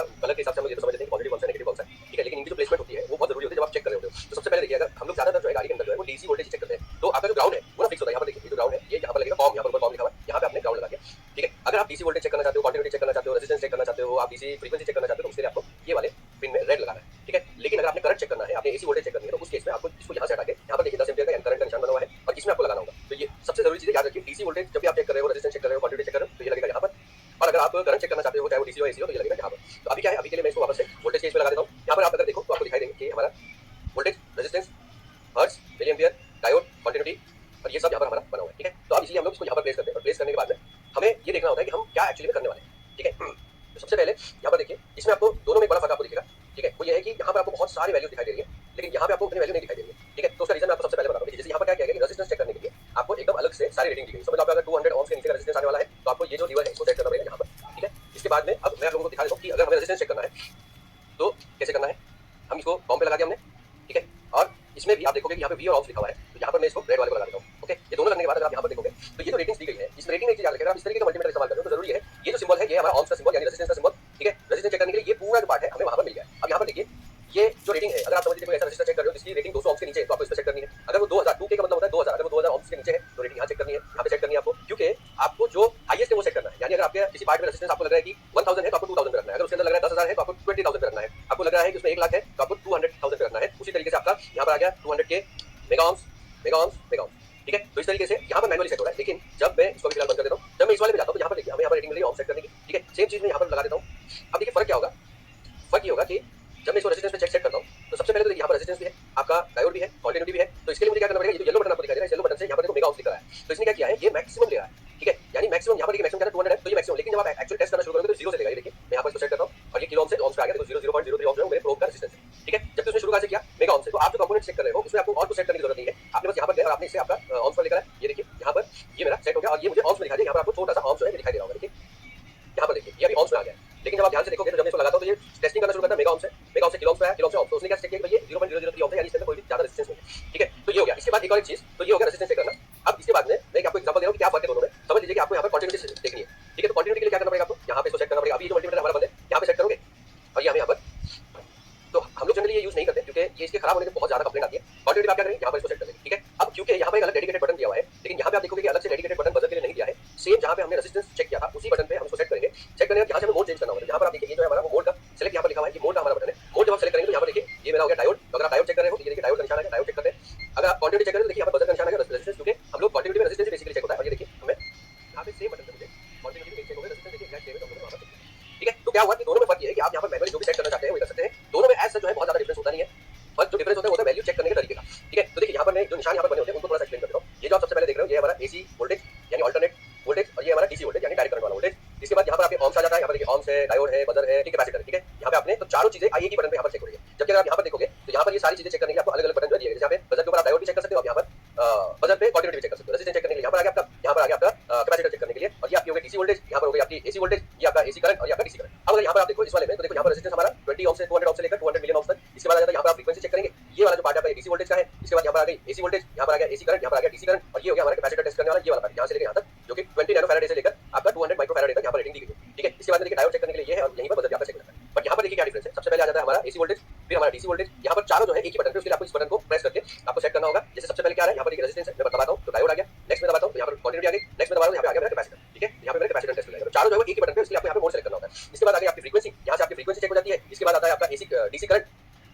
और ये जो डीसी करंट है उसको चेक करने के लिए आपको मैंडेटरी यहाँ पे इसको लगाना होगा 10 एम्पियर्स में, जिससे कि हम लोग करंट लीकेज वगैरह जो है वो सारा सब यहाँ पर चेक करते हैं। ठीक है, तो यहाँ पे आते आते आपको प्रोब चेंज करना होगा। इसके पहले जो आपको प्रोब चेंज करने की जरूरत नहीं पड़ती है। ठीक है, इसके बाद में यहाँ पे जब आप आएंगे तो यहाँ पे देखिए आपका ये एसी करंट, डीसी करंट ये रेटिंग से नीचे आ रहा है और इसमें आप चेक करते हो टेम्परेचर। ठीक है, टेम्परेचर के लिए प्रोब अलग आते हैं। अगर आप इसी से टेम्परेचर चेक करना चाहते हो तो उसके लिए आपको अलग प्रोब लेने होते हैं। जनरली हमें जो है गाड़ी में टेम्परेचर चेक करने की जरूरत नहीं पड़ती, इसलिए वो हम लोग यहाँ पर चेक नहीं करते। तो ये जो एनसीबी आप देख रहे हो ये हमारे कार में यूज नहीं होता है, ये जनरली जो है घरों में यूज होता है, जहाँ पे कहीं पे करंट लीकेज हो रहा होता है। तो ये जो सेंसिंग एलिमेंट यहाँ पर आप देखते हो, इस सेंसिंग एलिमेंट के जरिए यहाँ पर भी आपको देखने मिलेगा, हालांकि इसमें दिया हुआ नहीं है ये वाला, बस इसमें सिर्फ ये ऑप्शन दिया है, अदरवाइज इसमें दिया नहीं है। ठीक है, तो ये जो सेंसिंग एलिमेंट है वो वायर के ऊपर ऐसे घुमाएंगे तो हमें बता देता है कि कहीं पे करंट लीकेज अगर हुआ है तो। हालांकि ये मल्टीमीटर में इतना इफेक्टिव होता नहीं है और ये हमारे कार में यूज नहीं होता है, इस चीज को याद रखिएगा। ठीक है, तो अब देखिए सबसे जरूरी चीज आती है कि अगर आपने किसी गाड़ी में सेंसर हो, एक्चुएटर हो, बैटरी वोल्टेज चेक करनी हो तो आपको यहाँ पर डीसी वोल्टेज रखना होता है। अब देखिए डीसी वोल्टेज यहाँ पर 0 ले रहा है, यहाँ पर वोल्टेज लिखी हुई है, आपकी जितनी भी वोल्टेज होगी आपको यहाँ पर सेट करने की जरूरत नहीं। जबकि अगर आप इस वाले में देखोगे तो इसमें क्या होगा, आपको 20 वोल्टेज, क्योंकि हमारा 12 वोल्टेज का सिस्टम है तो हम लोगों को 20 वोल्टेज से चेक करना होता है, सेट करना होता है। ठीक है, अगर आप 24 वोल्टेज व्हीकल पे काम कर रहे हो तो आपको 200 पे सेट करना होगा, लेकिन यहाँ पर ऐसा कुछ भी नहीं है, यहाँ पर हम डायरेक्टली ये सेट कर देते हैं। ठीक है, तो देखिए मैं यहाँ पर जो है ना आप लोगों को कंफ्यूज नहीं करना चाहता हूँ कि बहुत ज्यादा टेक्निकलिटी में, क्योंकि एज ए टेक्नीशियन हमें जो काम करने के लिए जरूरी है वो जो फंक्शन है वो यहाँ पर मैंने एक्सप्लेन किए हैं। इसके अलावा जो है वो ज्यादा और कोई फंक्शन हमें यूज नहीं होते। अभी मैं क्या करता हूँ आप लोगों को डीसी वोल्टेज चेक करने का और अगर करंट लीकेज चेक करने की जरूरत पड़ रही है तो वो कैसे करते हैं वो मैं आप लोगों को एक्सप्लेन करता हूँ। तो चलिए सबसे पहले मैं क्या करता हूँ कि आप लोगों को बताता हूँ वोल्टेज टेस्टिंग, क्योंकि वोल्टेज टेस्टिंग जो है बहुत सिंपल होती है। एक चीज और याद रखिए, अगर आपका मल्टीमीटर है तो आपको टेस्ट यूज करने की जनरली कोई भी जरूरत नहीं पड़ती है, इस चीज को याद रखिए। ठीक है, हम क्या करेंगे सबसे पहले देखिए मैं मेरा मल्टीमीटर यहाँ पर आ गया, मल्टीमीटर को लगाने के बाद देखिए यहाँ पर हम लोग ये वाला मल्टीमीटर यूज करते हैं क्योंकि कन्वीनियंट भी होता है, इसमें फंक्शन हमें चाहिए सारे में मिल जाते हैं। ये जो होल्ड का बटन है इसमें होल्ड करके लाइट जो है ऑन हो जाती है, एलईडी ऑन हो जाती है, जिससे विजिबिलिटी अच्छी होती है। इसके बाद में देखिए यहाँ पर मुझे ग्राउंड को ग्राउंड पे लगाना है। याद रखिए आपको जब भी आप वोल्टेज चेक कर रहे हो तो यहाँ पर देखिए मैंने इसको डीसी वोल्टेज पे सेट किया है, अभी कोई भी वोल्टेज रेटिंग मुझे सेट करनी नहीं पड़ी है क्योंकि ये जो मल्टीमीटर है ये 0 से रेटिंग लेता है, लेकिन जो सेटिंग वाली है वो मैंने आप लोगों को बता दिया कैसे करना है। ठीक है, इसके बाद में आप जब यहाँ पर लगाओगे तो देखिए वोल्टेज ले लिया 12.23 वोल्टेज जो है हमारी बैटरी एकदम परफेक्टली आ रही है। ठीक है, और यही तरीका होगा आपके वोल्टेज को चेक करने का। पर एक चीज याद रखिए, जो टेक्नीशियन सबसे बड़ी गलती करते हैं वो करते हैं कि ये जो प्रोब है वो ग्राउंड पे कहाँ लगाए, ये सबसे इंपॉर्टेंट होता है। ग्राउंड जो आप जब लगा रहे हो तो कंफर्म होना बहुत ज्यादा जरूरी है। अगर कंफर्म नहीं है ना तो आपको जो वोल्टेज मिलेगी, मैं आपको एग्जांपल देता हूँ। देखिए जैसे कि ये वोल्टेज मुझे स्टेबल मिली, लेकिन अगर मैं इसको हिलाऊं समझ लीजिए सही से बैठा नहीं है तो ये क्या होगा, वोल्टेज में फ्लक्चुएट करेगी, कुछ भी वोल्टेज मिल रही है। अब इसमें क्या होता है कि टेक्नीशियन परेशान हो जाते हैं, क्यों? क्योंकि उन्हें पता नहीं है। समझ में यहाँ से बॉडी से लेने का ट्राई करता हूँ। देखिए जनरली बहुत गलत बात, देखिए मैंने बॉडी पे लगाया हुआ है लेकिन आप वहाँ पर देखो तो बिल्कुल भी स्टेबल वोल्टेज मुझे नहीं दिखाई दे रही है। ठीक है, बहुत टाइम लगा मुझे, देखिए मैंने लगाया मगर फिर भी मुझे वोल्टेज, अब देखिए दोनों साइड पे कनेक्शन बने हुए हैं, बैटरी पे बना हुआ है और यहाँ पर भी बना हुआ है, मगर मुझे वोल्टेज नहीं मिली। यही एक वजह होती है कि आपको वोल्टेज कभी भी याद रखिए आपको बॉडी से नहीं लेनी। ठीक है, सेम चीज अगर मैं चलो इसको फिक्स कर देते हैं वोल्टेज को, अब मैं आपको ग्राउंड का इंपॉर्टेंस यहाँ पर समझा देता हूँ। समझ लीजिए कि मैं एक और टेक्नीशियन की आदत होती है कि हम लोग इंजन ब्लॉक से लेते हैं, नो डाउट इंजन ब्लॉक के ऊपर ग्राउंड मिलता है, लेकिन हम जब मल्टीमीटर से ले रहे होते हैं तो यहाँ पर कई बार जो है डस्ट होता है, रस्टिंग होती है, जिसको सब मिलता है। देखिए यहाँ पर अगर मैं लगाता हूँ बॉडी के ऊपर, यहाँ पर देखिए बॉडी लगा तो मुझे मिल गया। ठीक है, तो मैं 2-3 जगह अलग अलग लगाता हूँ जिससे कि आपको समझे। देखो क्या हो रहा है, फ्लक्चुएशन हो रहा है कंटिन्यूअसली। देखो अब ये क्या हुआ, ये बहुत टाइम लगा मुझे। अब आपके जो 100 वाला मल्टीमीटर आप यूज करते हो वो मल्टीमीटर आप यूज करोगे तो ये तो सिर्फ आपको कंफ्यूज ही करना है। देखिए मैंने यहाँ पर करेक्टली लगाया हुआ है पर मुझे एक जगह पे मिल रहा है, दूसरी जगह पे नहीं मिल रहा। देखिए यहाँ पर आप चेक देख सकते हो मैंने कैसे लगाया हुआ है। ठीक है, ये यहाँ पर मुझे 6 वोल्टेज मिल रही है। ठीक है, देखिए 3 4 5 6 वोल्टेज मिल रही है। अब मैं थोड़ा सा ऊपर लगाता हूँ तो देखिए मुझे करेक्ट वोल्टेज मिलना शुरू हो जाती है। अब प्रॉब्लम ये है कि आप कैसे डिसाइड करेंगे कि कहाँ पे सही मिल रही है, कहाँ पे सही नहीं मिल रही है। ठीक है, और इसीलिए जो है सबसे सही तरीका होता है वो ये कि आपका जो ग्राउंड का टर्मिनल है तो ग्राउंड के टर्मिनल पे ही आपको इसको सेट करना है। क्योंकि अगर आप ग्राउंड के टर्मिनल पे देखिए मैंने हाथ हटा दिया है, मुझे और कुछ करने की जरूरत नहीं है, बट एक्यूरेटली मेरा जो है ये करना है। अब आप क्या करना है, एक तो ग्राउंड को आपको कंफर्म कर देना। कंफर्म करने का पहला तरीका ये होता है, दूसरा तरीका ये होता है आपके टर्मिनल में जगह नहीं है कि आप इसको लगा सको। अब मेरे पास यहाँ पर है कि जगह तो मैं इसको फिक्स कर सकता हूँ। पहली चीज हिलना नहीं चाहिए। अब मैं इसको हिलाता हूँ, समझ लीजिए आप टेस्ट कर रहे हो मल्टीमीटर का प्रोब हिल रहा है तो क्या होगा, जो वोल्टेज आप चेक करने जा रहे हो वो वोल्टेज नहीं दिखाई देगी आपको, याद रखिए। और यहीं पर हमारा जो है लूज कांटेक्ट की प्रॉब्लम आती है गाड़ियों के अंदर वोल्टेज की वजह से, उसी वजह से भी आती है। ठीक है, तो ये कॉन्सेप्ट हमारा क्लियर होगा। इसके बाद आपने ये फिक्स कर दिया। देखिए अब जैसे क्योंकि वो पूरी तरीके से बना नहीं है इसलिए मैं कहीं पर भी आप इसको लगाने जाऊंगा ना तो आप देखोगे कि मैं जो भी टेस्ट करने जा रहा हूँ, समझ लो एग्जांपल के तौर पे मैं यहाँ पर किसी सेंसर का वोल्टेज टेस्ट कर रहा हूँ। यहाँ पर मैंने इसको फिक्स कर दिया। हालांकि सेंसर टेस्ट की क्लास पूरी मैंने बनाई, बट आज मैं एग्जांपल के लिए आप लोगों को बता रहा हूँ। यहाँ पर देखिए ये मैंने टेस्ट यहाँ पर लगा दिया। देखिए मैं इसको पहले फिक्स कर देता हूँ, तो मैंने फिक्स कर दिया और फिक्स करने के बाद अब मैं यहाँ पर टेस्ट कर रहा हूँ। मेरा एक हाथ से मैं वोल्टेज चेक कर रहा हूँ, दूसरा हाथ मेरा खाली है। ठीक है, देखिए मुझे 12 वोल्टेज यहाँ पर मिले, यहाँ पर मुझे 0 मिले मैंने 5 में, तो इसको निकालना पड़ेगा। अगर आपको कभी डाउट लगे तो ये जो पैकिंग होती है इस पैकिंग को जरूर निकालना, क्योंकि अगर ये पैकिंग लगी भी रहेगी तो हमारा जो पिन है वो अंदर तक जा नहीं पाता मल्टीमीटर का। मेरे पास तो शार्प पिन है लेकिन ये भी नहीं जा रहा है। तो देखिए मैंने क्या यहाँ पे फिक्स कर दिया ऑलरेडी मेरा प्रोब। अब यहाँ से चेक कर रहा हूँ पॉजिटिव से, देखिए 12 वोल्टेज, दूसरे में 0.0 समथिंग, तीसरे में 0.0 समथिंग, यहाँ पर 4.8 वोल्टेज मिले और लास्ट वाले मुझे। तो मुझे क्या करना है, कंफर्म करने के लिए देखिए मैं सेम मल्टीमीटर को इस्तेमाल कर रहा हूँ। अब मैं बजर पे डालूंगा, यहाँ से मोड सेलेक्ट करूँगा। देखिए मैंने यहाँ पर इसको बजर पे डाल के मोड सेलेक्ट कर लिया। अब मुझे ग्राउंड कंफर्म करना है। मुझे लास्ट में ग्राउंड मिल गया, 2 जगह पे जहाँ 0 वोल्टेज थी यहाँ पे 2 जगह पे 1 और 2 जगह पे मुझे जो है ग्राउंड मिल रहा है, 1 है 2, तो 2 जगह पे मुझे ग्राउंड मिल रहा है, तो 2 जगह पे मुझे ग्राउंड मिल रहा है। कंफर्म हो गया। अब देखिए मैं आपको डिफरेंस समझाता हूँ। क्या वोल्टेज चेक करने के लिए ही अगर मैं सिर्फ प्रोब चेंज कर देता हूँ और प्रोब को जो है देखिए मैंने यहाँ पर क्या किया, यहाँ पर मुझे 12 वोल्टेज मिल रही है। देखिए अब मैं सिंपली यहाँ से उसको हटा के अगर मैं बॉडी पे से ग्राउंड लेना चाहूँ तो देखिए क्या होगा। ठीक है, देखिए अभी क्या हुआ, ये जो मेरा डायग्नोसिस है ये कंप्लीटली गलत है और आपको बिल्कुल भी नहीं पता है कि ये सही है कि नहीं। अब इसमें क्या होता है, हम दोनों परेशान होते हैं भाई आ रहा है नहीं आ रहा है बिल्कुल भी सही। तो इसलिए जब भी आप वोल्टेज चेक कर रहे हो तो आपको याद रखना है कि आपके जो प्रोब है वो परफेक्टली बने हुए हैं। आप इंजन बे में अगर आप काम कर रहे हो तो आप ग्राउंड यहाँ से ले सकते हो, लेकिन अगर आप गाड़ी के अंदर इंटीरियर में काम कर रहे हो यानी अंदर के इलेक्ट्रॉनिक पे काम कर रहे हो तो वो भी मैं आपको बताता हूँ आप कहाँ से ले सकते हैं। तो उस केस में आप जो ग्राउंड है वो सिंपली ओबीडी के 4 और 6 नंबर से ले सकते हैं। ठीक है, यहाँ पर देखिए 1 2 3 4 ये 4 नंबर मैंने ग्राउंड फिक्स कर दिया और 16 नंबर पे 12 वोल्टेज आती है। देखिए ये मुझे ठीक है, आप यहाँ पर फिक्स कर दीजिए, गाड़ी के अंदर काम कर लीजिए, कोई भी प्रॉब्लम आपको जो है वोल्टेज टेस्टिंग में बिल्कुल भी आने वाली नहीं है। ठीक है, तो ये चीज बिल्कुल याद रखें जब आप वोल्टेज टेस्टिंग कर रहे हो, क्योंकि आपका ग्राउंड वोल्टेज में ग्राउंड टेस्टिंग बहुत इंपॉर्टेंट है। और याद रखिए आप सेंसर टेस्ट करें, एक्चुएटर टेस्ट करें, कुछ भी टेस्ट करें, आपकी जो टेस्टिंग होगी वो इसी सर्किट पे होगी, यानी ग्राउंड पे जाएगा। अब मैं आपको एक एग्जांपल देता हूँ, समझ लीजिए बहुत लोगों की आदत होती है वो यहाँ पर लगाते हैं। ठीक है, अब 12 वोल्टेज का मैंने सर्किट यहाँ पर बना के रखा है। देखिए 12 वोल्टेज 16 नंबर पे 12 वोल्टेज आती है, ठीक है 16 नंबर पे 12 वोल्टेज आती है। मैंने पॉजिटिव लगाया, ग्राउंड देखो मैंने यहाँ पर लगाया, तो टेक्नीशियन ये भी गलती करते हैं यहाँ पर लगाया। अब देखिए क्या हो रहा है वहाँ पर, ठीक है कंटिन्यूअस फ्लक्चुएशन क्यों हो रहा है, उसका रीजन क्या है, उसका रीजन ये देखिए साफ करने की जगह पर इतना आप परेशान होंगे और फिर भी आपको कंफर्मेशन नहीं मिलेगा। इससे बेस्ट क्या है, इंटीरियर में काम कर रहे हो आप यहाँ पर देखिए 1 2 3 4 नंबर में मैंने लगा दिया, अब ये देखिए छोड़ दिया, अभी कंफर्म। ठीक है, मुझे एकदम परफेक्ट मिल रहा है। दूसरी प्रॉब्लम ये कि अगर आप कहीं और से पॉलिसी लेते हो तो आपको कंफर्म पकड़े रहना पड़ता है। देखिए फिर भी ये और एक हाथ में ऑक्यूपाई रहता है, इसीलिए ये चीज याद रखिए। अगर आप व्हीकल में अगर आप एक्सटीरियर में यानी इंजन पे काम कर रहे हैं तो आपको किधर काम करना है, ग्राउंड लेना है बैटरी से। अगर आप इंटीरियर में काम कर रहे हो तो आपको ग्राउंड लेना है ओबीडी के 4 नंबर पे। ठीक है, तो देखा आप लोगों ने कैसे हमने वोल्टेज टेस्ट की। आज की जो क्लास में हम वोल्टेज टेस्टिंग तक रखते हैं। इसके बाद की जो क्लासेस है आप लोग देखोगे कि कौन से सिस्टम को कैसे चेक करना है, सेंसर की वोल्टेज, एक्चुएटर की वोल्टेज, वो सब आपको वहां पर मिल जाएगी। तो एक चीज याद रखिए, कुछ बहुत इंपॉर्टेंट बातें मैंने मल्टीमीटर के बारे में बताई और आप जब मल्टीमीटर पे वोल्टेज टेस्टिंग कर रहे हो उसके बारे में बताइए, आपको याद रखना है। आगे आने वाली क्लासेस में मैं करंट को कैसे चेक किया जाता है, करंट लीकेज कैसे चेक की जाती है, वो भी मैं आप लोगों को एक्सप्लेन करूंगा। ठीक है, अब याद रखिए जब आप ये क्लास ले रहे हो तो एक जगह पे शांति से बैठ के लीजिए, अपने नोट्स जरूर बनाइए, क्योंकि जब आप ये नोट्स बनाओगे तो आगे आपको काम है।